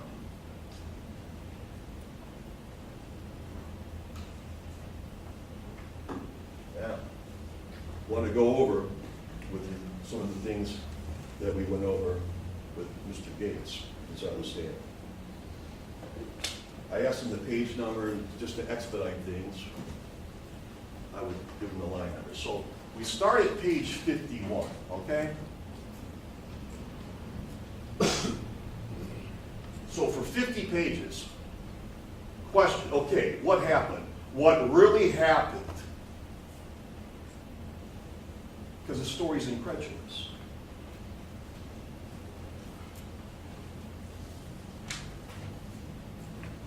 Were they arguing? Yeah, they're arguing about everything and anything. I mean, they argued all the time. Do you remember anything specific? Page 59. Question. What are they doing now? Answer. And then when I got to the car, she was piled in the passenger side seat, soaking wet, muddy. He was wet from the waist down. This is still his story about being at his property, wet and muddy. Like a wet bag of concrete, says about Regina.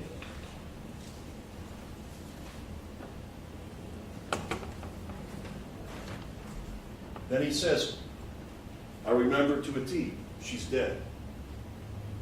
He doesn't say initially she's effing dead, page 62, when I asked him. Okay? So again, it's absolutely plausible to believe, if you believe this testimony and story at all, that Paul thought she was dead. Even if you believe any of this happened by their own statements.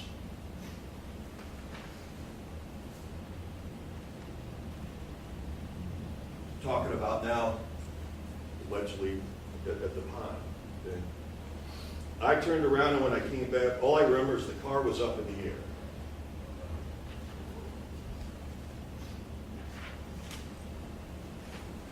Page 64. Save this for now. Didn't want to get into it too much with him. Page 64. Mr. Hamburg, who was the special agent before Mr. Burke took the file over. You didn't help him put her in the car. No, I didn't. Are you sure? 100%. But what does that tell you? They're not absolutely convinced that he's telling the truth. And this is his proffer. He's got a green light to say anything. Right after 100%, Gates says 100% question by Agent Hamburg. I mean, you can tell us. It won't matter because whatever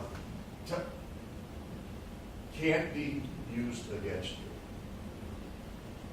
And they're telling him, hey, anything you say, we can't use it against you. But they're still concerned he's full of crap. Question, if you didn't drive the car, I never touched the car. Agent Hamburg, well, it doesn't matter if you did, it can't be used against you. They're saying, hey, look, your story doesn't make any sense. Come clean, tell us what happened. It's critical. Answer, I understand, but I never did. Meaning he never touched the car. Well, again, it's a question, but it's really a statement from Agent Hamburg. You're immune. What you tell us in here, you understand? Because they don't believe it.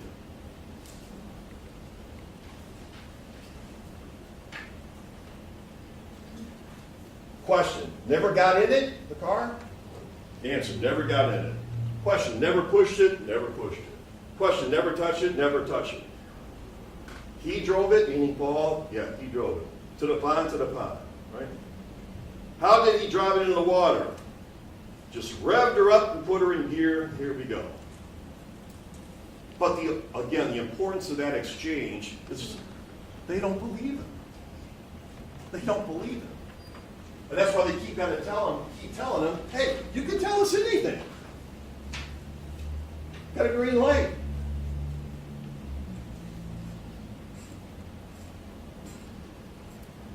Would he have to be in the car with the car in second gear for the car to be driven in the pond? Answer, I would say 100% yes. Now, once again, I believe this crazy story. They're leaving, little boys in the back with Steve. Paul's driving this car, and then 6'7", speeds, goes up in the air, 85 feet in the air. Now, I'm going to agree that's probably an exaggeration, okay? He says it clearly went airborne, right? But then let's think of this.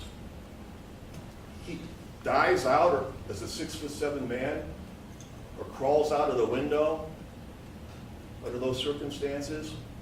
That's why the reconstruction, again, was so important to rule out that Gates was full of baloney. This is crazy. I've tried to picture this in my mind 100 times since getting this case at the end of April, and getting the documents and things in June, trying to figure out, does this make any sense?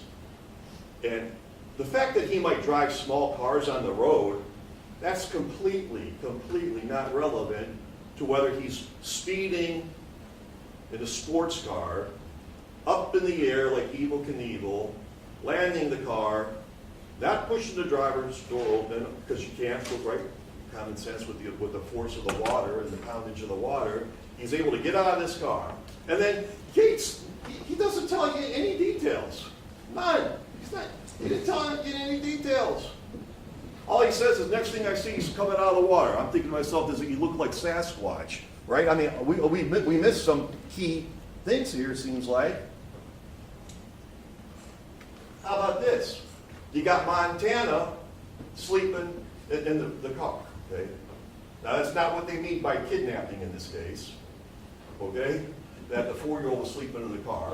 Kidnapping's a serious offense that we'll get to. But isn't it odd that Gates didn't say, Paul is all money, he gets in the car, that Montana would say, hey, Daddy, what's going on? What's going on? What's wrong? What's this about? Right? What's going on? No. He apparently slept through all of this.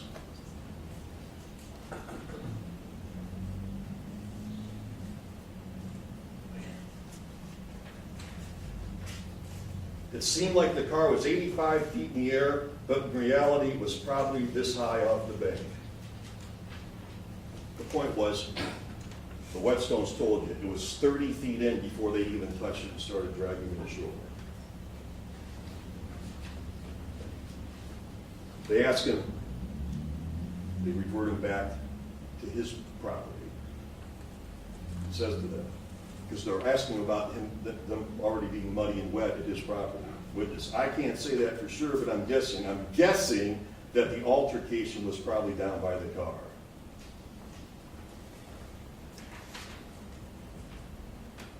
Question.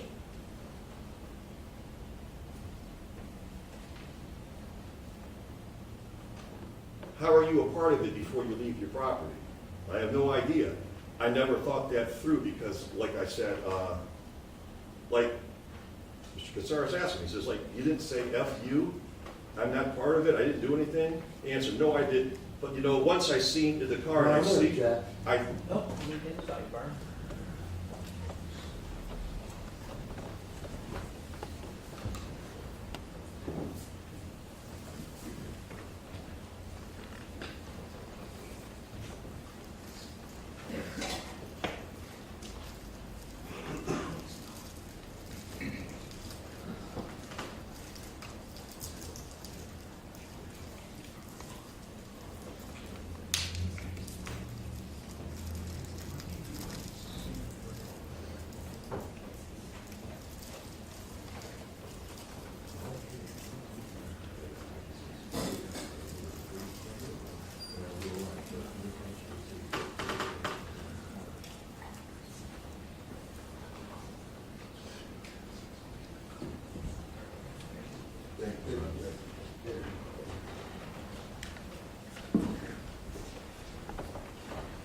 Mr. Casares, question. Or you thought she was dead? Yeah. I'm not a doctor, but when she's motionless and she's not screaming and she's not fighting.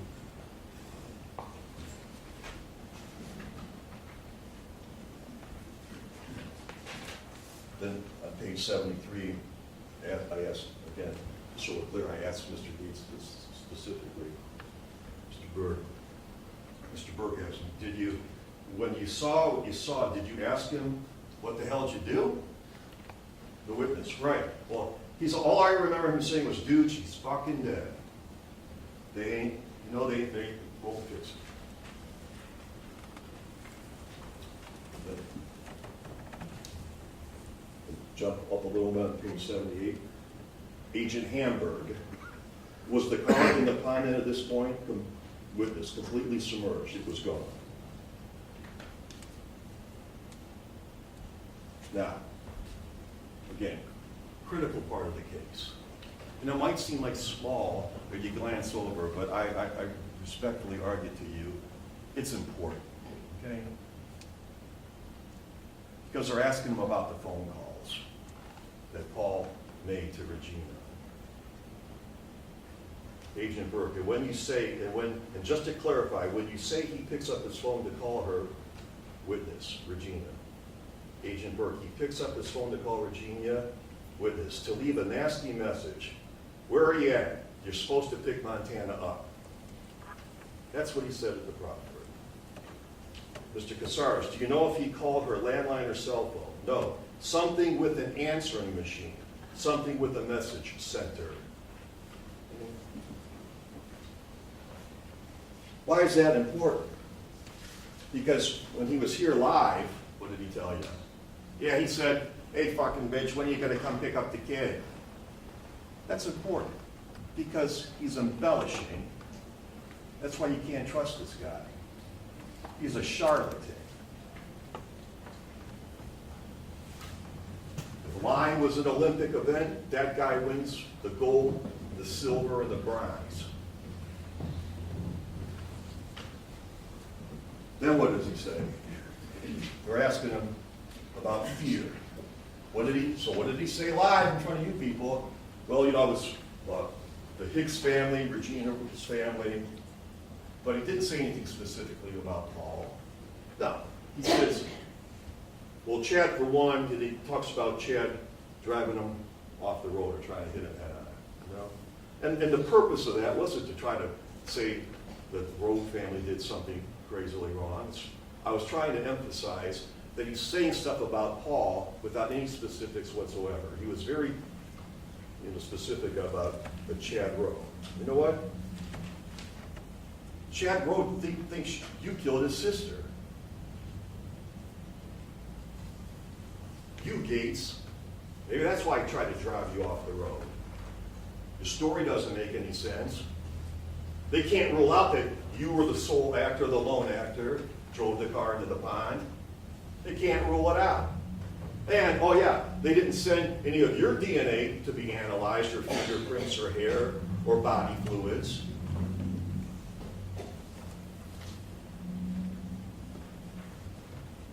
Page 115, once again. The interview's coming to an end. Mr. Casares, anything else? Agent Brunschweiger. I'm good. The witness. So basically it's like the interview's over, right? Proffer's over. Gates, I'll tell you anything.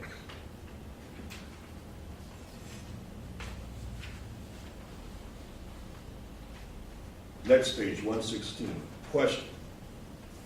Since we opened the questioning, anything else that you remember that you think we should know about you or Paul Hicks? Answer. I mean, I'll tell you anything.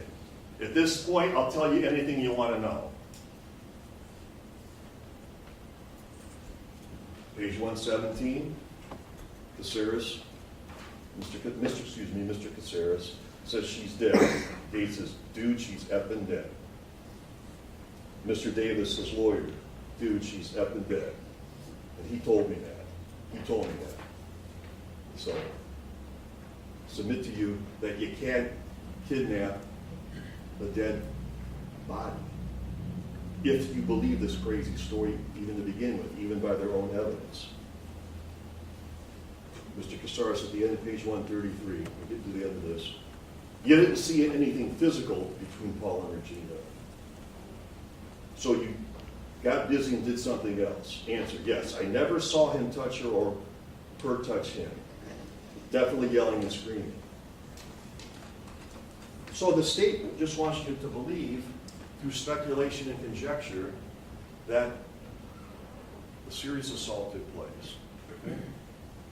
And this goes back to why it's important to go back to Dr. Bartlett. If you want to purposely try to kill somebody, I mean, you stomp on their head. I mean, you break their skull. You have broken facial bones. I mean, if that's your intent, if you're purposely trying to kill somebody, and that's assuming that you believe Gates at all.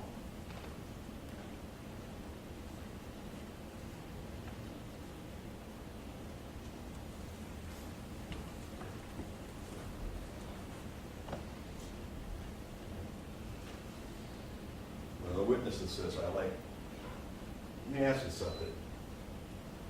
Do you realize now that you put a wire on the potential sole murder, on the murder of Regina Hicks? Because when they put that wire on him, folks, they had no idea he was lying through his teeth to them. They had no idea. And I said to the witness, well, you know, he lied, we know he lied on or about October 22nd, 23rd of 2001. Yeah, we know that now. And he lied after that, and he continued to lie. It's baseball, but you know, the problem is this is not a game. It's not a game.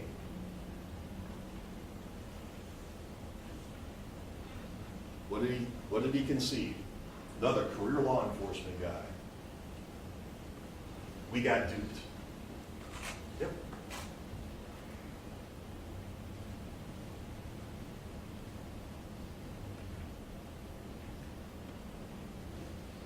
Yet the government is asking you to take a huge leap of faith in a witness who they have acknowledged has lied for 25 years.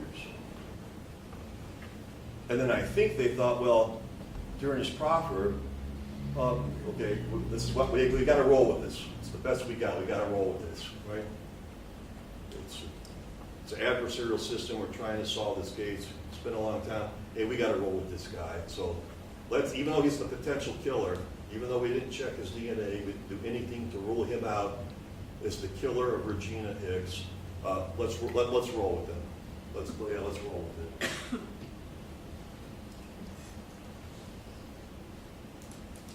So this is going to tell you the offense of reckless homicide is distinguished from murder by the absence or failure to prove that the defendant acted with the purpose to cause the death of Regina Hicks.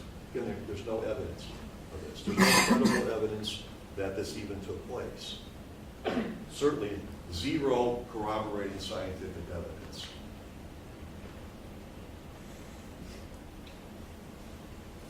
When we talk proof beyond a reasonable doubt, it's of such character that an ordinary person, that's most of us that think we're ordinary, would be willing to rely and act upon it in the most important of his or her own affairs. So what are the most important decisions people make in their lives? Well, let me ask you this. Let's say if your child or your grandchild had a serious medical condition, would you buy what Steve Gates is telling you? Absolutely not. Because you already know he's a charlatan.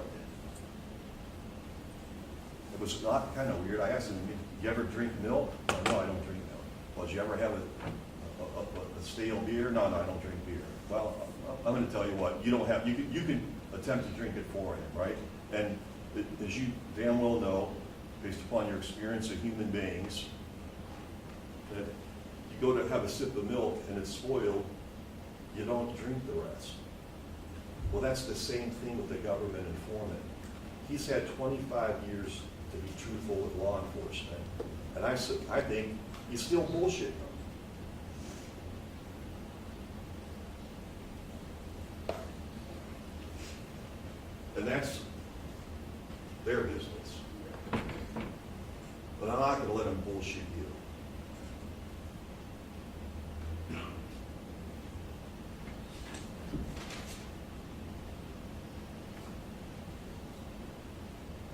You know,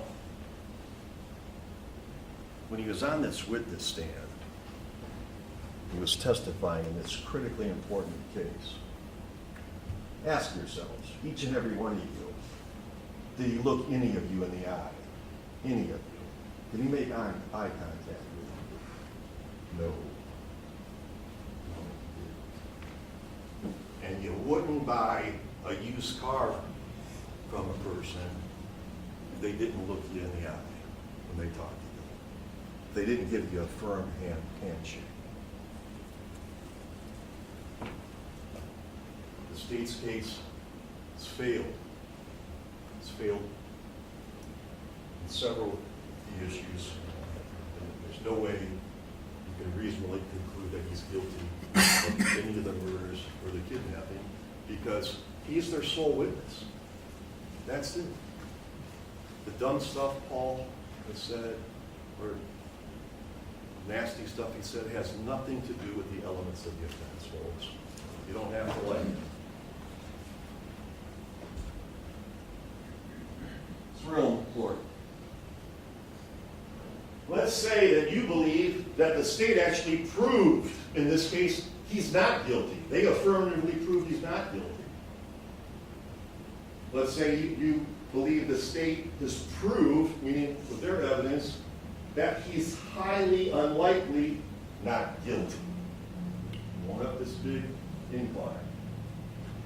Let's say you believe the state of Ohio proved that he's less than likely not guilty. Let's say one or two of you feel like the state has proved beyond a reasonable doubt that he's unlikely not guilty. Let's say the state's proven to you he's possibly not guilty. Let's say the state will prove to you that he may not be not guilty. Like, okay, now we got, let's say you think there's evidence where you're concerned that the state's case starting to prove to you that maybe Paul may not be not guilty. Or that perhaps he's not guilty. Or you suspect that he's not guilty. And then you start getting to like, well, I think he's possibly guilty. And then you get to like, well, somebody might say, well, I think he's probably guilty. This man, he said some stuff that I don't really like.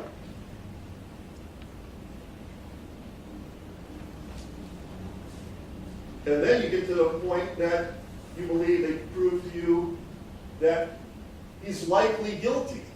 Likely guilty. And then you actually get to the point where you think it's highly likely that he's guilty. Every one of those scenarios, your absolute obligation under the law is to return a verdict of not guilty. The only way you can convict is if you find him guilty beyond a reasonable doubt. And there's logical doubt in this case. The judge is going to tell you, and I concede, there is nothing in the world that is completely doubt-free. It has to be reasonable and based upon logic. We talked about respect for each other and respect for jurors, okay? If you feel that the state's climbed that ladder, and that's a baker's dozen, by the way, of not guilties. There's 13. Top one is the only way you can find him guilty. This is a difficult case. This family's been through hell.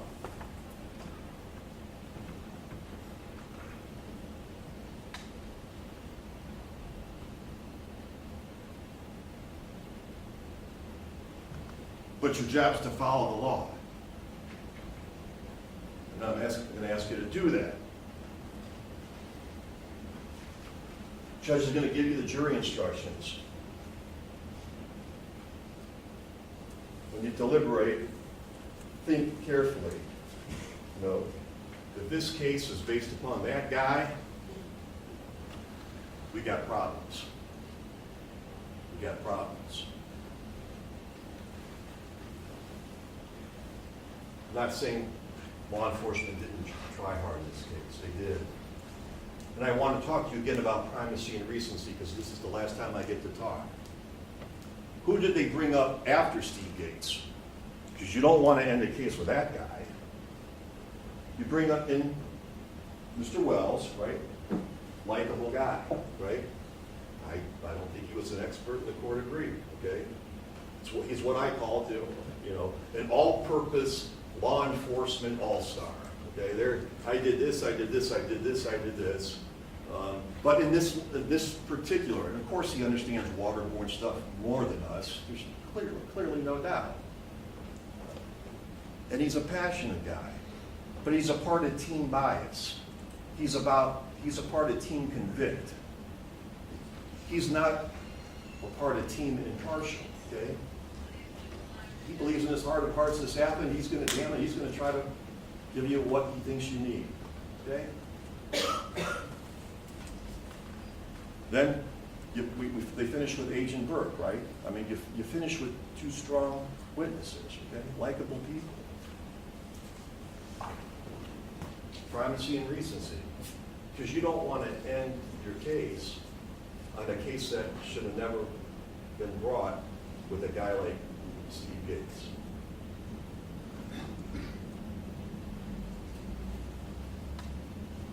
You know, verdicts in courtrooms just like this are what shapes communities. And it's up to a jury to determine, clearly follow the law, but what's acceptable in a community. What's not acceptable. What's fair. What's not fair. And now more than ever, or at least in our lifetimes, you know, things are kind of out of whack, right? And we need to get back to being able to trust our law enforcement, right? It's an absolutely honorable position if it's done right. And nobody, I don't believe here, was to manufacture any. If they tried to manufacture false evidence against my guy, they didn't do a real good job, right? So the fact of the matter is, they got a job to do, but it's more than ever, we need to be able to trust law enforcement, okay? We need to get back to where we're all convinced, okay, that they're firm. We expect that. They're fair, and they're impartial, okay? There were a lot of good people, salt of the earth people that testified in this case.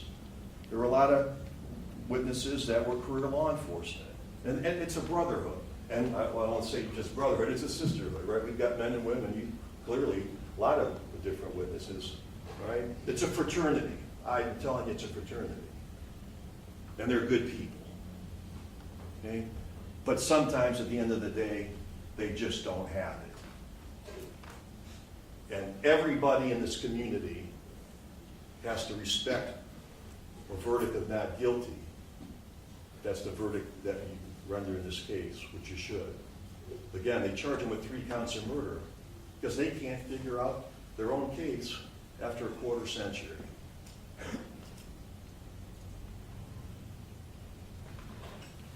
One moment, Byron.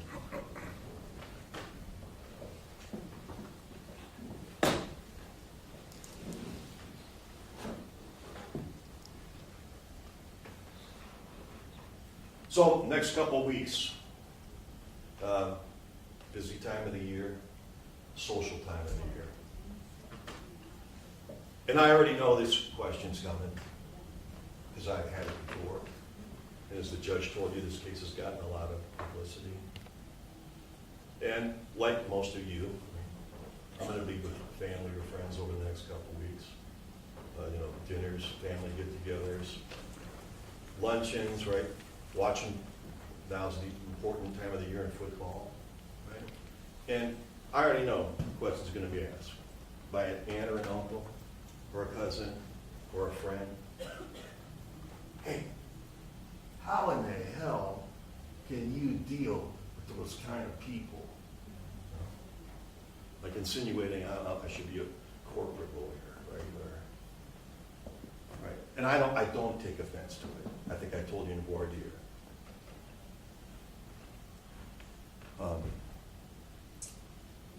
And they're right.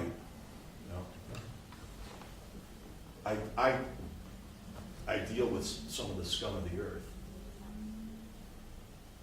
I deal with the real dregs of society. People that try to just protect themselves. Deal with people that lie. Lie and lie. I deal with some true snakes over the years.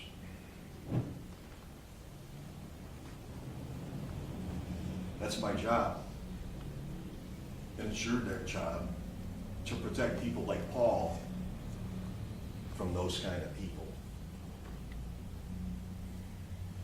There's one entity in law enforcement in this case that is far and away the most important. It's not the Willard Police Department.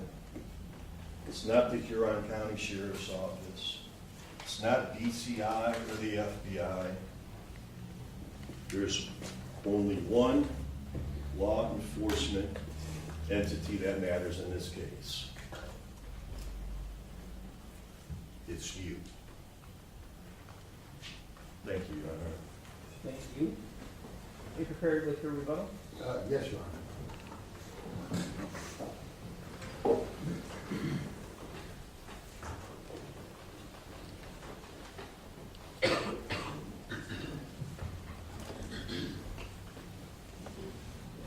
I think he's made time that. You want, Dan, we need to check. No, you don't. I'm good.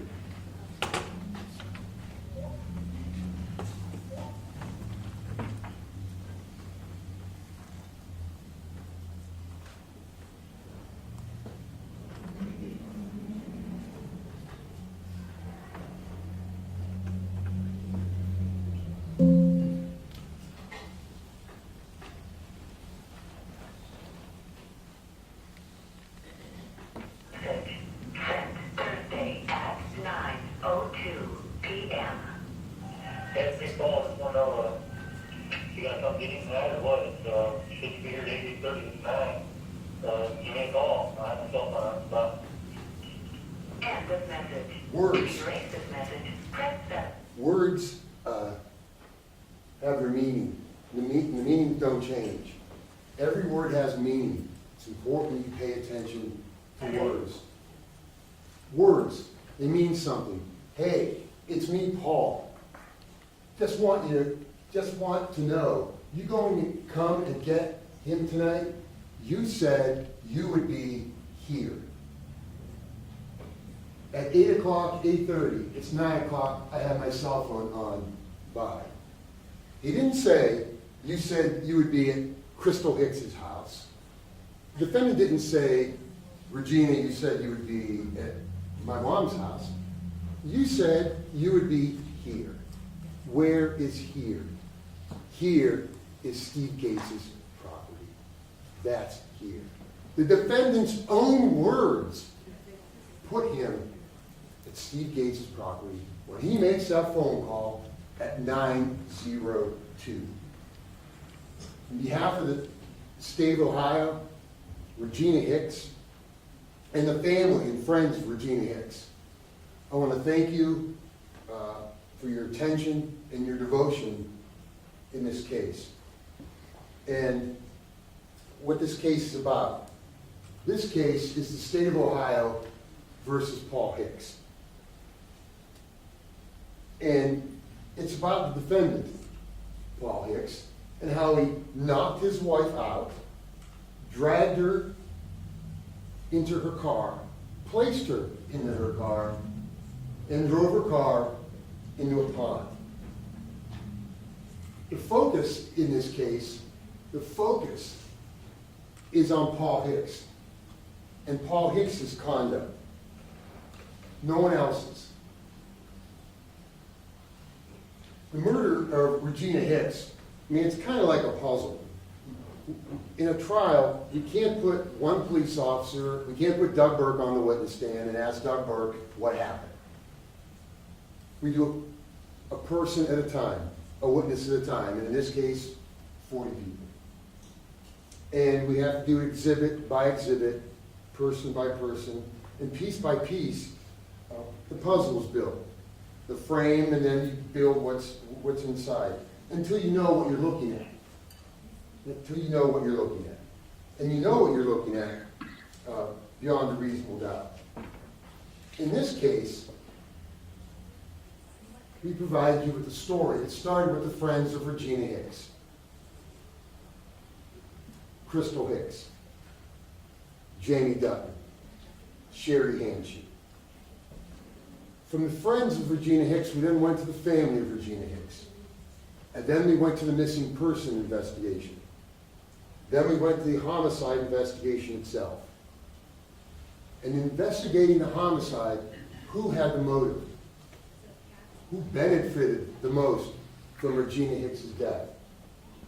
Who had the opportunity? Who told lie after lie after lie to the police about his conduct and Regina's conduct? Oh, and by the way, we have 2 eyewitnesses. Not 1, but 2.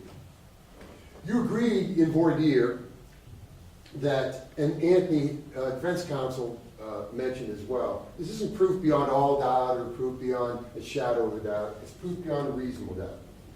That's the standard. We have proven to you beyond a reasonable doubt that the defendant killed his wife. And what do we learn? Well, first of all, we can agree on some things. We can agree that they had a rocky marriage. We can agree that there was a fire, and from the fire, there was an insurance settlement. After the insurance settlement, the parties moved to 304 Dale Avenue. We can also agree that on October 17th, 2001, the defendant signed the divorce papers. And the divorce papers were filed 2 days later. We can also agree that on October 18th, 2001, Regina Hicks went to Burger King, drove to Mansfield shopping, drove to Willard, Ohio, made several phone calls to the defendant, not just the one the defendant harped on with the police, the 753 phone call. And she made a call to her mother. We can also agree that Regina Hicks' car was driven into a pond in Huron County, with Regina Hicks sitting in the passenger seat. That Regina Hicks drowned. Regina Hicks had fingertip bruising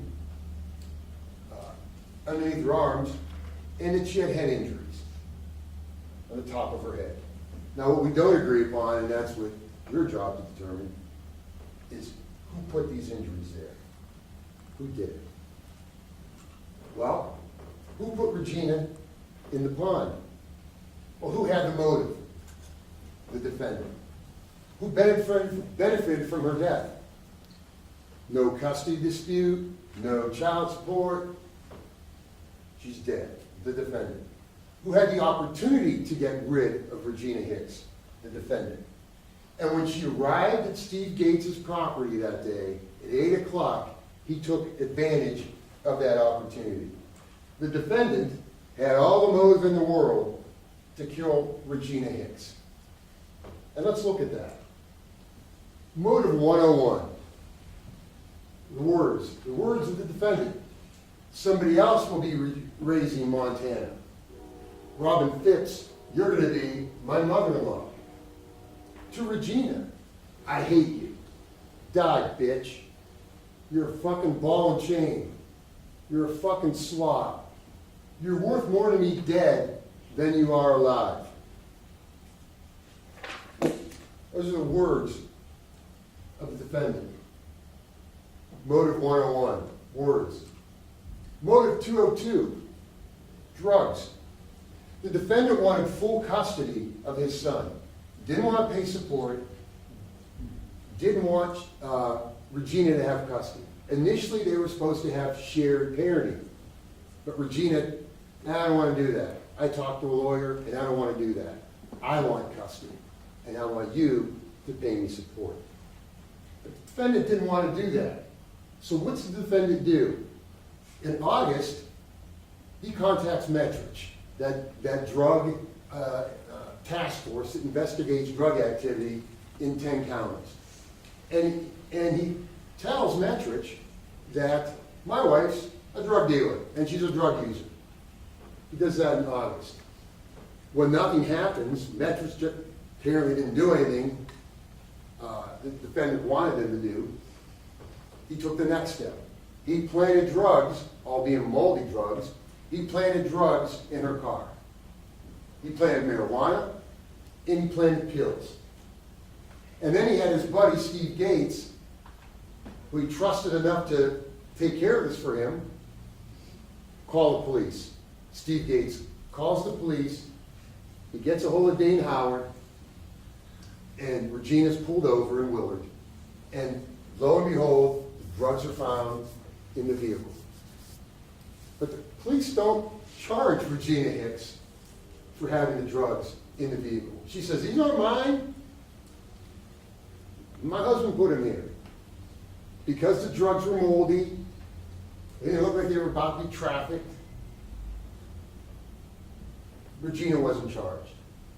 Regina didn't become an informant. Regina just wasn't charged. So that failed too. So now, what does the defendant start to do? And he did it in the police interviews. if you count on the number of times he accused his wife of being a drug user, what she's addicted to, what she takes, you'll run out of hands and fingers and toes. Because that's his spiel. That's his shtick. Regina's a drug addict. I don't want her around Montana because she's a drug addict. But guess what? At autopsy, there's no drugs in Regina's system. So that failed too. So what's he left with? I gotta kill her. I gotta get rid of her. So what do we have?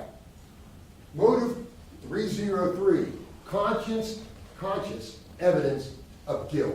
Number one, the polygraph. What does he do? He reads books on how to beat a polygraph. He watches TV shows on how to beat a polygraph.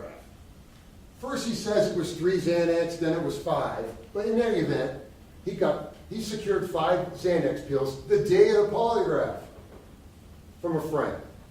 Went and bought a 5th of Jim Beam, drank a couple shots of that the day of the polygraph. And what did Jansen Phipps tell you? She told you why he did it. To protect himself. He has to protect himself from the polygraph. Why does he have to protect himself from the polygraph? Because he was going to fail it. Because he did it. You're going to get a jury instruction on conscious evidence of guilt. The judge is going to read it to you. In that conscious evidence of guilt,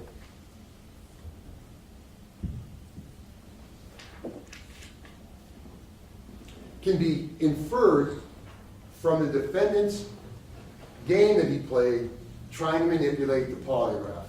Innocent people don't have to manipulate a polygraph. He's not innocent. Otherwise, he walks in and takes it. But that's not what he did. He played a game with it. And he got caught.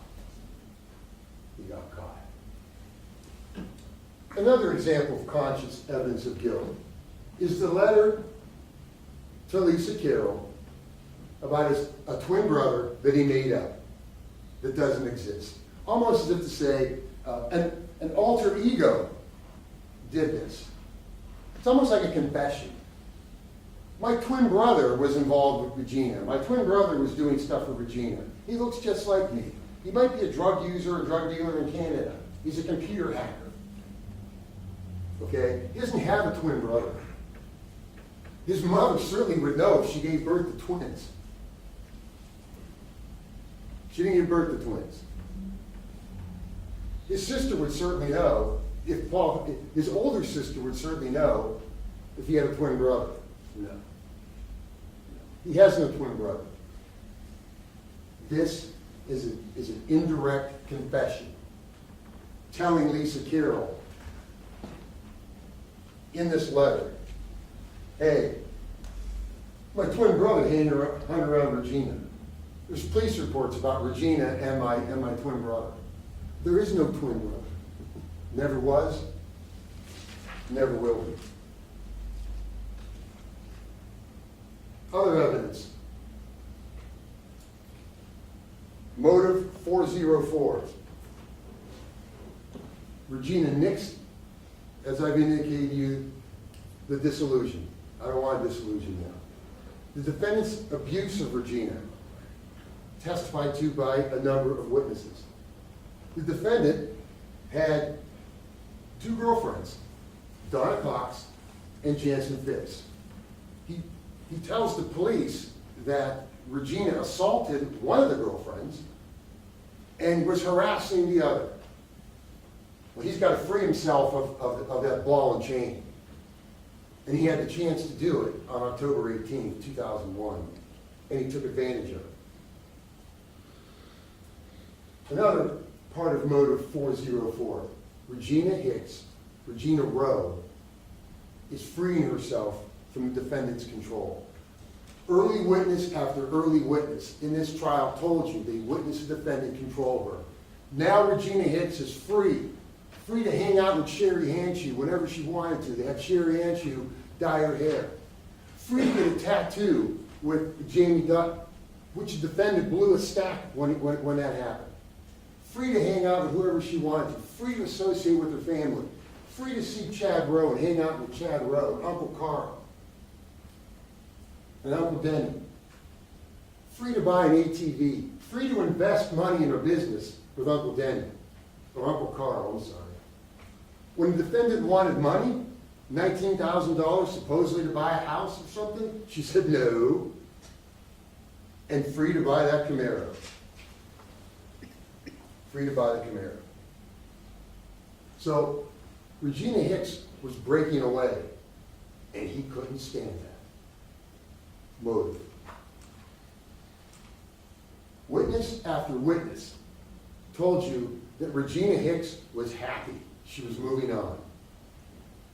Happy. Sherry Hanshew, Jamie Dutton, Sarah Rowe, Dustin Patrick, Chad Rowe, Charles Rowe, Carl Patrick, and Aunt Janet. They all told you that Regina Hicks was happy. Now, in addition to motive evidence here, in addition to that, there's a plethora of inconsistent statements made by the defendant. I call them inconsistency, and then I label them 101, 202, 303. Inconsistencies 101, the crime scene. He tells one person, I was standing on a bridge watching. He tells another person, I didn't have a babysitter. Tells the police, my mother wouldn't let me go. Mommy wouldn't let me go. I stayed at home. I couldn't bear to see it. I didn't think it was an emergency. He never went to the crime scene. He never went to watch Regina's body be brought out in that car, in that pond, because he already knew she was there, because he put her there. Didn't go. Inconsistencies 202. Reasons Regina died.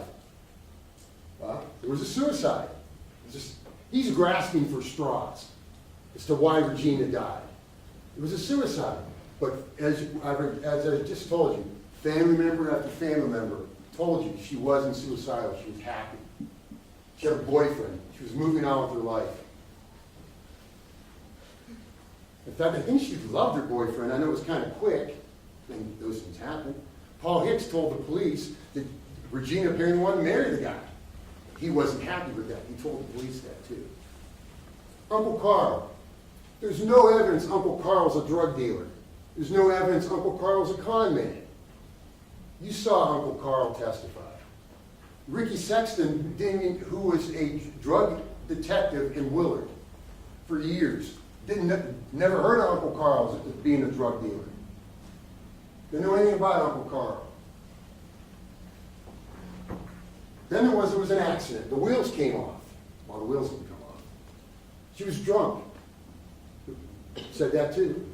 Of course, drugs, because Regina's a big drug addict, according to the defendant, all made up to make Regina look bad, to take the focus off of the defendant. That's why he gives several reasons that she could have died. One of the biggest inconsistencies, as the other two aren't big enough, is I love my wife to death. That's what he told Mike White and Dane Howard. I love my wife to death. But to her face, she was a fat cow, fucking slob, and fat and a dumbass. She was worth more to him dead than alive.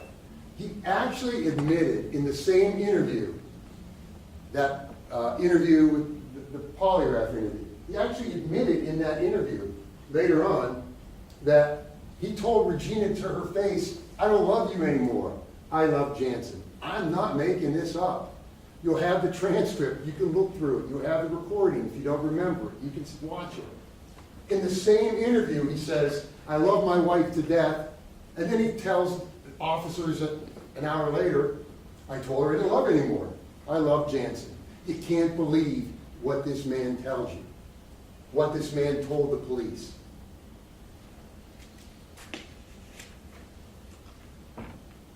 I love my wife. But what did he do that weekend? The loving husband. We know he double booked with his two girlfriends. He was also supposedly playing softball in Mansfield all day Saturday. Then he went sweetest day dancing with Jansen Phipps, had at least 7 beers, went to a keg party, and somewhere around there Saturday, he went four-wheeling, got into an accident, and had time to stop and talk to Jimmy Patrick. Sunday, I think he's with Jansen. Monday, Jansen, he was supposed to have dinner with Donna Cox. You know what's missing from that? I'm out looking for my wife. I'm out searching for my wife. I'm with Chad Rowe. Okay? I'm with Mike Perkins. And we're out looking for my wife. That didn't happen because he knew where she was, because he put her in the pond. When he says he loves his wife, if you love your wife, you're going to be out there looking for her. You're not going to make 4 phone calls the night that she disappears to cover your butt, which is what he did. Those 4 phone calls. Instead, he's out drinking, womenizing, playing softball, and enjoying himself. I love my wife to death. He didn't go to her funeral. Zero effort to find Regina. None. But I love my wife to death. Bless you. Inconsistency 404. The time. What time did the defendant leave Steve Gates' property? You can't believe his words to the police. But what you can look at and rely upon is this voicemail. 9:02 p.m. That's been called, just want to know, you gonna come get him tonight or what? He needs to be here at 8:30 tonight. Give me a call. I have to tell my, but. End of message. To erase this message, press 7. Now there's a sound back there, it's a whistling, we can't tell, we don't know what that is. But you did hear a whistling in the background. If you want to hear this recording again, you can, it's on a disc, it's in the exhibit box. Okay? As I stated earlier, you were supposed to be here at Steve Gates' property. Where are you? Time inconsistencies.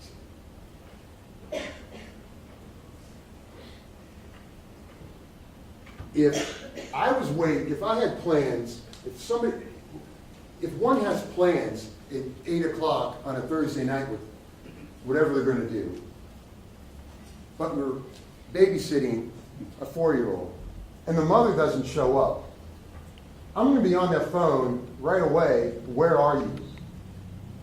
Not call her an hour and 3 minutes later.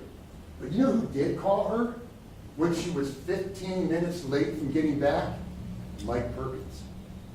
That's how you know that Regina Hicks was supposed to be there at 8 o'clock. You don't have to rely upon what I'm telling you, or Dane Howard, or anyone else for that matter. You know from Regina Hicks's cell phone answering machine that Mike Perkins called at 8:16 or 8:17, where are you? She was expected to come back to Mike Perkins' house to take their call to work. But that didn't happen. Because she was crumpled up at the bottom of the passenger seat of her car. Inconsistencies 505. Defendant's own conduct, his own conduct. He told Jansen Phipps and his sister, who saw marks on his face. He saw marks on his neck. Where did they come from? Comes up with the story, a tree fell on me, a branch fell on me. But he didn't tell that to the police. Bob McDowell took his shirt off, took the defendant's shirt off, was checking out his chest, looking at him, and saw some marks on him, and the defendant said, well, that happened when I got injured, fell off my four-wheeler, when I was four-wheeling. He never told the police anything about a branch or a tree falling on him. That's because it didn't happen. Steve Gates said they weren't cutting trees. A branch didn't fall on him. The boots. The reason we can't charge him with tampering it with evidence for the boots is because the statute of limitations ran. Believe you me, if we could have charged him with that, we would have. Okay? Because that's what he did. Jansen Phipps told you in the middle of the night that he got up. Between the 18th and the 19th, while they were sleeping in Crystal Hicks' house, the defendant gets up in the middle of the night. And next day, the boots are gone. Well, why did he want to get rid of the boots? Because there's something on the boots that's incriminating. So he gets rid of the boots. A boot bandit swoops down on the 514 Ash Street after 2 o'clock in the morning and steals his boots. He got up in the middle of the night and did something with those boots. Inconsistencies. Waiting an hour and 2 minutes to call her. In fact, there were no outgoing phone calls from his phone for 3 hours.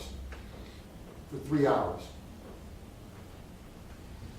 He also, in his initial interview on the 22nd, the day the car was found, before it was announced that Regina Hicks was in the car, before it was announced that Regina Hicks was dead, before the coroner even received the body, the defendant said, I don't want to ID her, do I have to?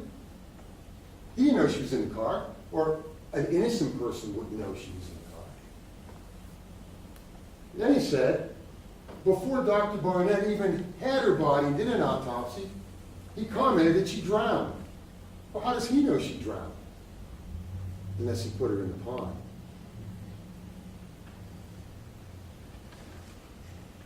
Inconsistency 606, the mud. There's no reason for him to have all that mud on him for what he did at Steve Gates' property during the day. Four-wheeling with his son, and Steve Gates told you this, four-wheeling with his son. That mud that he had on him did not come from Townland Road 12. It came from the pond. That car, the fireman testified, was only in 10 feet of water. It's in 10 feet of water. It's not that deep. Somebody that's 6'5", 6'6", it's not that deep. But when Steve Gates sees him, after Steve Gates sees the car flying into the pond, the defendant appears and he's soaked in water and mud. The defendant also says in his interview that he's calling Regina 20 times a day. The month of October, the two of them only talked on the phone. There was only 26 phone calls between the two of them the entire month of October. The day with the largest amount of phone calls was October 8th. That's the day that the Willard police were called to their house.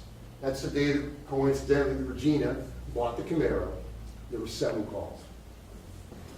7 calls.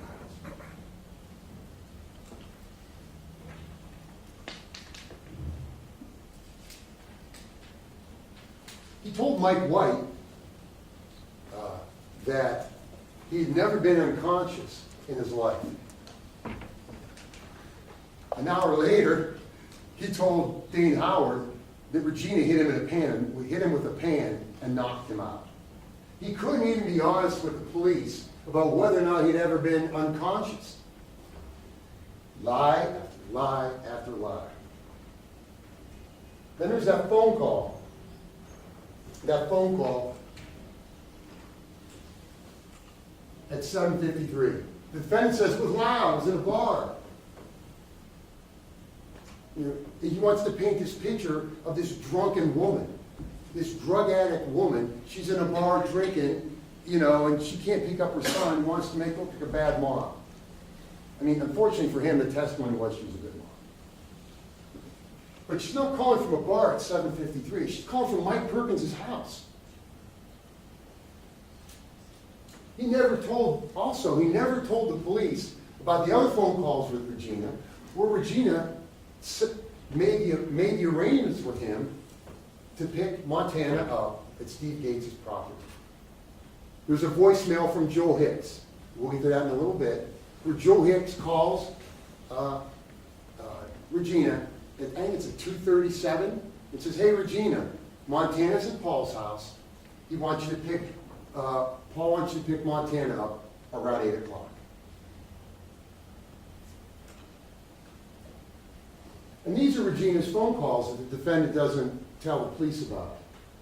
There's a call at 5 o'clock. There's a call at 5 o'clock. There's a call at 7:29. That's 1929. There's a call at 7:32. That is the call. That's another call. And then there's a call at 7:53. That's the only call that that man told the police about. The 7:53 call. And then underneath that, you see the call from Mike Perkins at 8:16. So these are the calls that Regina was making, because Regina was planning on dropping Montana off at LaSalle's house, and you see the phone call to LaSalle at 7:32. LaSalle later leaves a voicemail. "Where are you, Regina?" A couple of them. "Are you dropping Bubby off?" That's Montana's nickname. "Are you dropping Bubby off? We gotta go to bed." Because she's expecting Regina to drop Montana off. So these are the phone calls that the defendant, that were placed to him, the defendant never told the police about. Motive, motive, motive. That's what it's about here. It's always about the motive. Because the motive provides the reasoning that the defendant is guilty. Regina's independence. Regina wanted child support. Regina wanted custody. Regina fought back.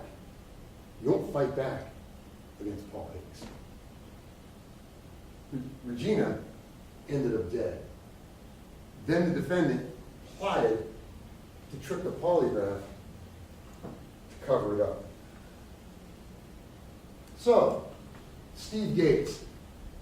Yeah, Steve Gates lied for 24 years. No doubt about it. Told you that in the opening statement. He told you that too. He was threatened by the defendant, threatened from the defendant's family, and threatened from the victim's family. That's what he told you. He came to law enforcement in 2015 and wanted to talk. Wanted to tell law enforcement what happened. Law enforcement dropped the ball. Okay? When law enforcement did not call his lawyer back in 2015. It's the truth. And that's unfortunate, because this could have been resolved 10 years ago. But that's not what happened. In 2025, when law enforcement reached out to him again, it was a little bit different. And we met with Steve Gates. We talked to Steve Gates. And Steve Gates told us what happened. But Steve Gates' testimony and his statements are corroborated. They're corroborated. That's why you can believe them. You know, 2 people saw that car there. Not 1, but 2. Jimmy Patrick and Steve Gates. There's no evidence they knew each other. There's no evidence they got together and set the story straight. They couldn't, because Steve Gates never told anybody else. He didn't even tell his wife what happened. But Steve Gates and Jimmy Patrick both saw the car, that Camaro, at Steve Gates' property. You can't miss the Camaro.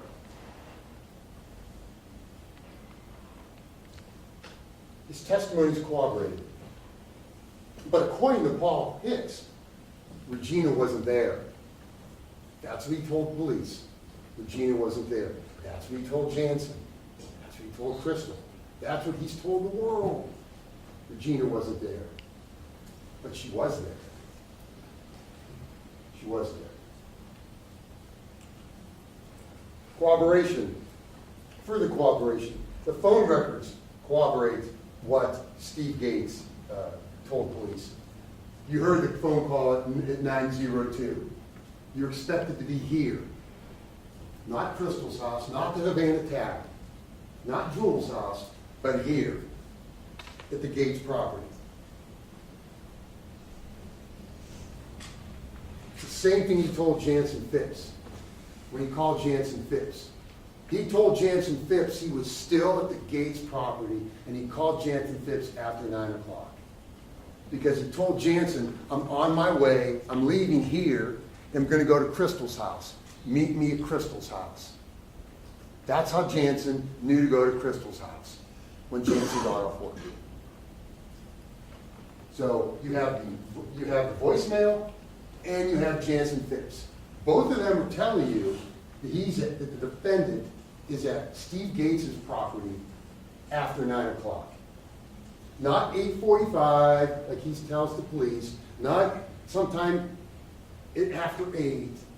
It was after 9 o'clock and he's still there. Why is he lying about it? Why is he providing the police with false information? Why didn't he say I was there at 9 o'clock? He didn't want them to know.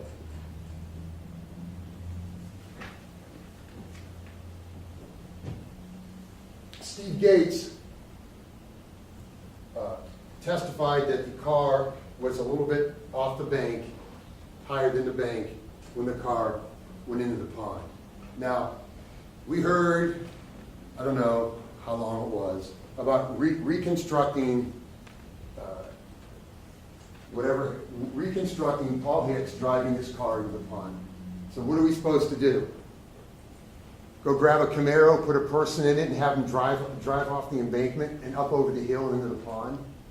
We don't need to do that. This wasn't an accident. As defense counsel mentioned a number of times, accident reconstruction. This wasn't an accident. This was an intentional act where a husband knocked his wife out, put her in the passenger floorboard of the car, and then drove the car into a pond.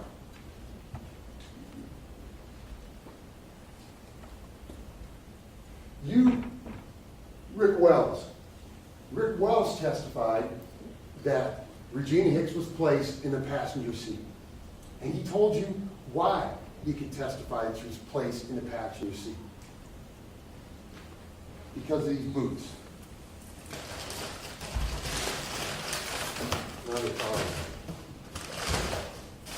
These boot marks. The boot marks on the door the boots left an impression on the door.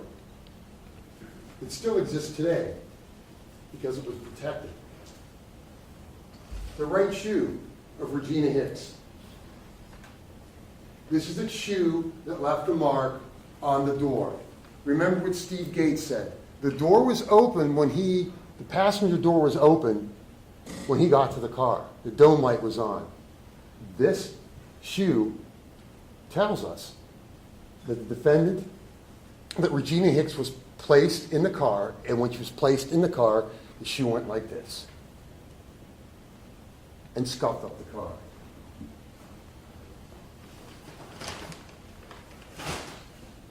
That's consistent with what Steve Gates told you and told law enforcement.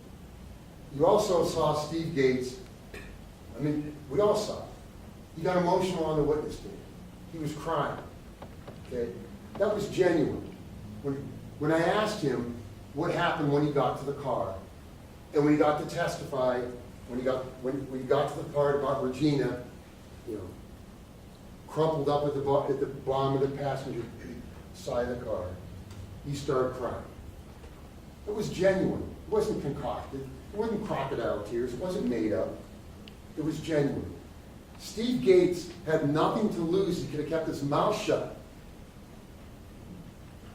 Instead, if he gets on this witness stand and lies, or if he lies to Doug Burke and Chris Hamburg and other law enforcement people, he's subject to be charged with a crime, a couple crimes.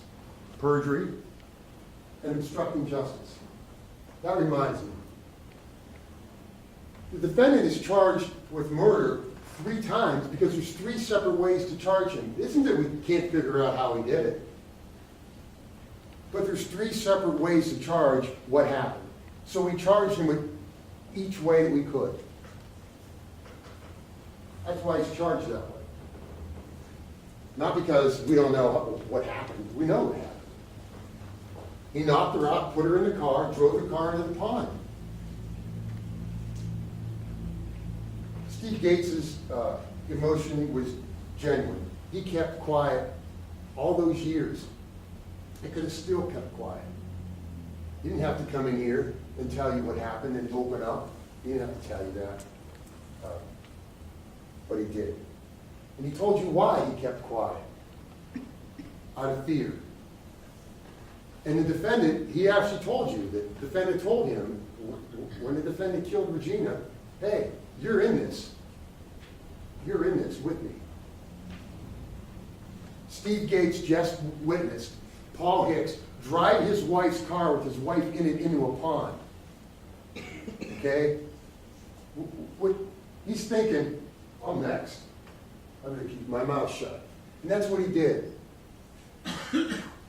Maybe it's the health issues, the kidney issues. Maybe he realizes, hey, I got to come clean and tell what I know.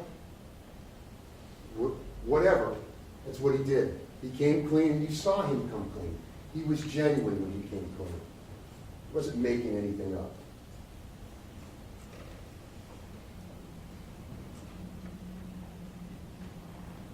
His emotion was genuine.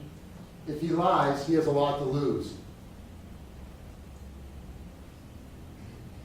He didn't have to come forward. Okay, purposeful. Regina Hicks's body tells us a lot. It tells you that this wasn't an accident, this isn't reckless, that this was purposeful. The mud on her ear. She's on the ground at some point, possibly being dragged. The fingertip bruises underneath her arms, being pulled. The scuff marks on the dashboard and the door panel shows that she was placed in the car. The head injuries on the top of her head showed she was struck 3 times. That's purposeful. That's not an accident. The water in the sinus cavity, where there isn't supposed to be any water, as well as other evidence, shows you that she drowned.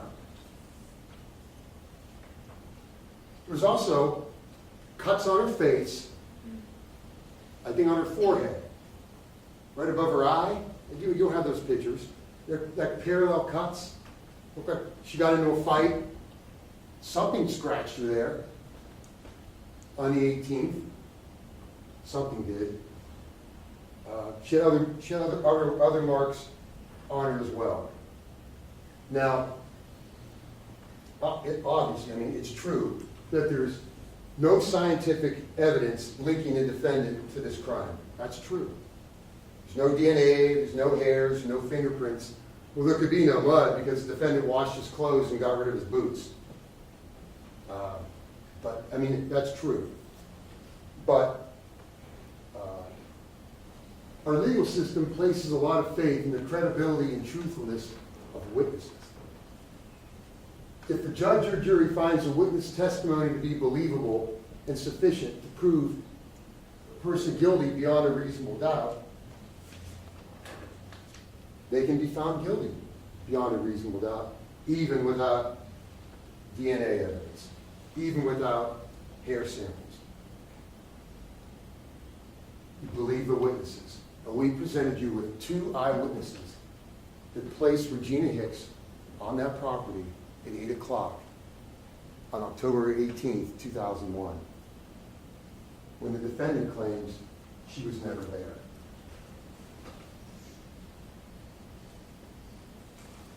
Other suspects. Somebody else drove the car into the pond. Well, the sheriff's department Of course they had other suspects. They looked at other people. Just because somebody has sex with Regina Hicks doesn't mean that person's a suspect. Okay, 4 other people supposedly had sex with Regina Hicks, so what? It doesn't mean they're a suspect. Do they have motive?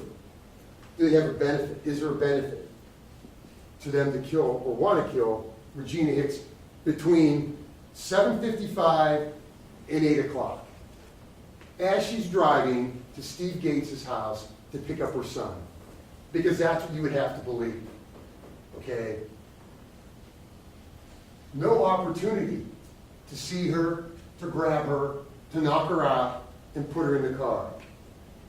Regina Hicks was not a drug addict. She was not a drunk. She was a mom. She was a good mom. Remember what Jamie Dutton said. She's witnessed the defendant carry Regina Hicks in the past. She's seen the defendant carrying his wife.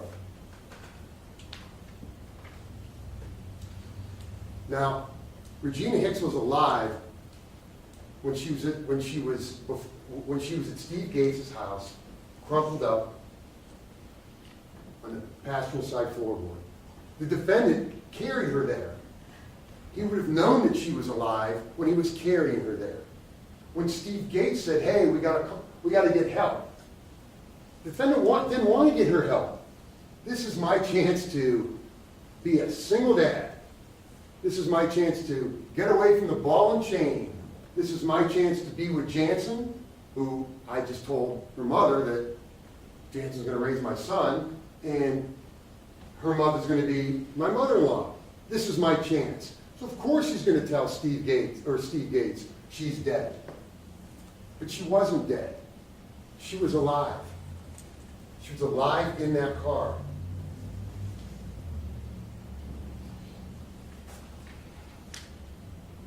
You can't get any more purposeful than driving that car into the pond. You can't. Yeah, Chris Hamburg questioned Steve Gates a couple times on what happened. It's not that he didn't believe him. He was verifying what he said, wanting to make sure that we were getting the accurate story. If we didn't believe Steve Gates, we would be at the mall right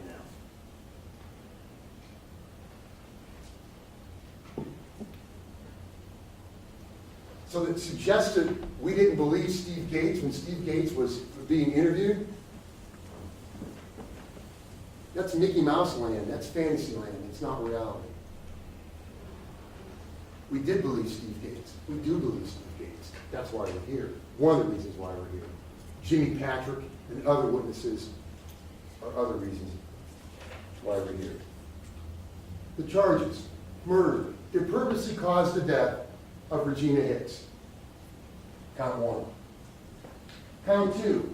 It caused the death of Regina Hicks as a proximate result of the offender committing or attempting to commit an offense of violence. And that offense of violence is kidnapping. Kidnapping. He kidnapped her. He moved her from one place to another against her will by force. That's kidnapping. He could have kidnapped her when he moved her from where the car was parked originally to where he ultimately ended up parking it on Steve Gates' property because he moved her from point A to point B by force. Or he kidnaps her when he takes her to the pond.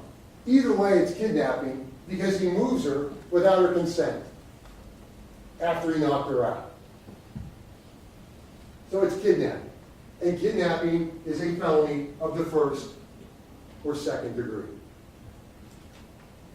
Count 3. It caused the death of Regina Hicks as a proximate result of committing or attempting to commit another offense of violence, felonious assault. Knocking somebody out is serious physical harm. That's felonious assault. And the defendant knocked his wife out. Serious physical harm, felonious assault. Count 4 is the kidnapping count. Did by force or threat purposely removed Regina Hicks from the place where she was found for the purpose of terrorizing or inflicting serious physical harm on Regina Hicks. He moved her from the place she was found, which is Steve Gates' property, and took her to the pond. Drowning somebody is inflicting serious physical harm, and that's what the defendant did.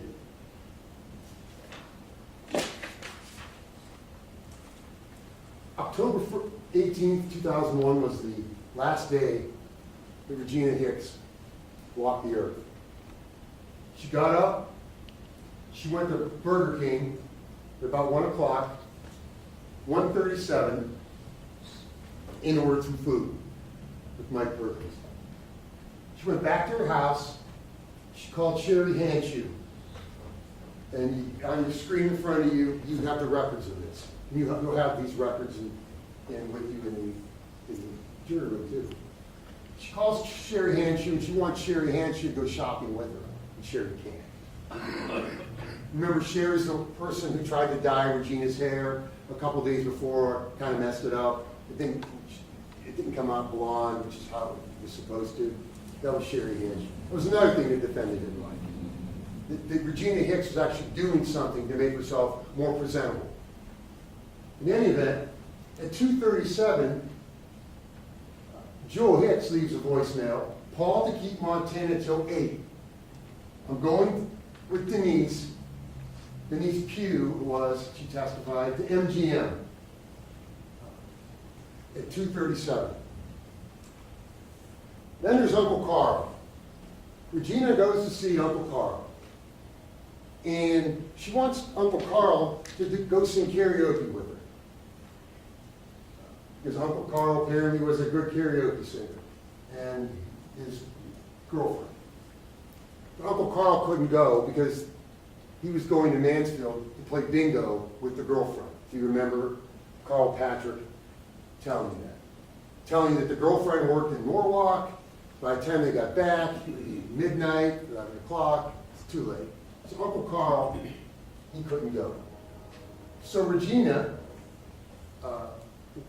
made her way to Mansfield. On her way, she calls Sherry Hanshew again at 3 o'clock, 3:07. And she's in Mansfield shopping, and we've got the FYE bag, and the JCPenney bag, and the Bath and Body Works bag, and the things that she bought.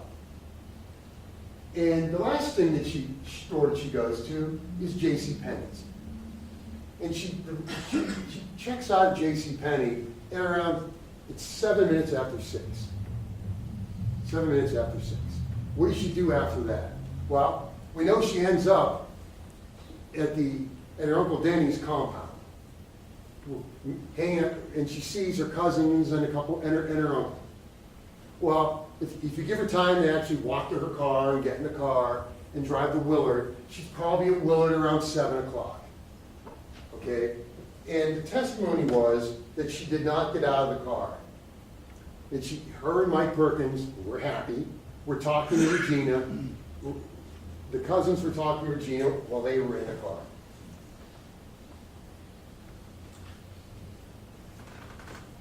Before she left JCPenney's, she called Paul Hicks.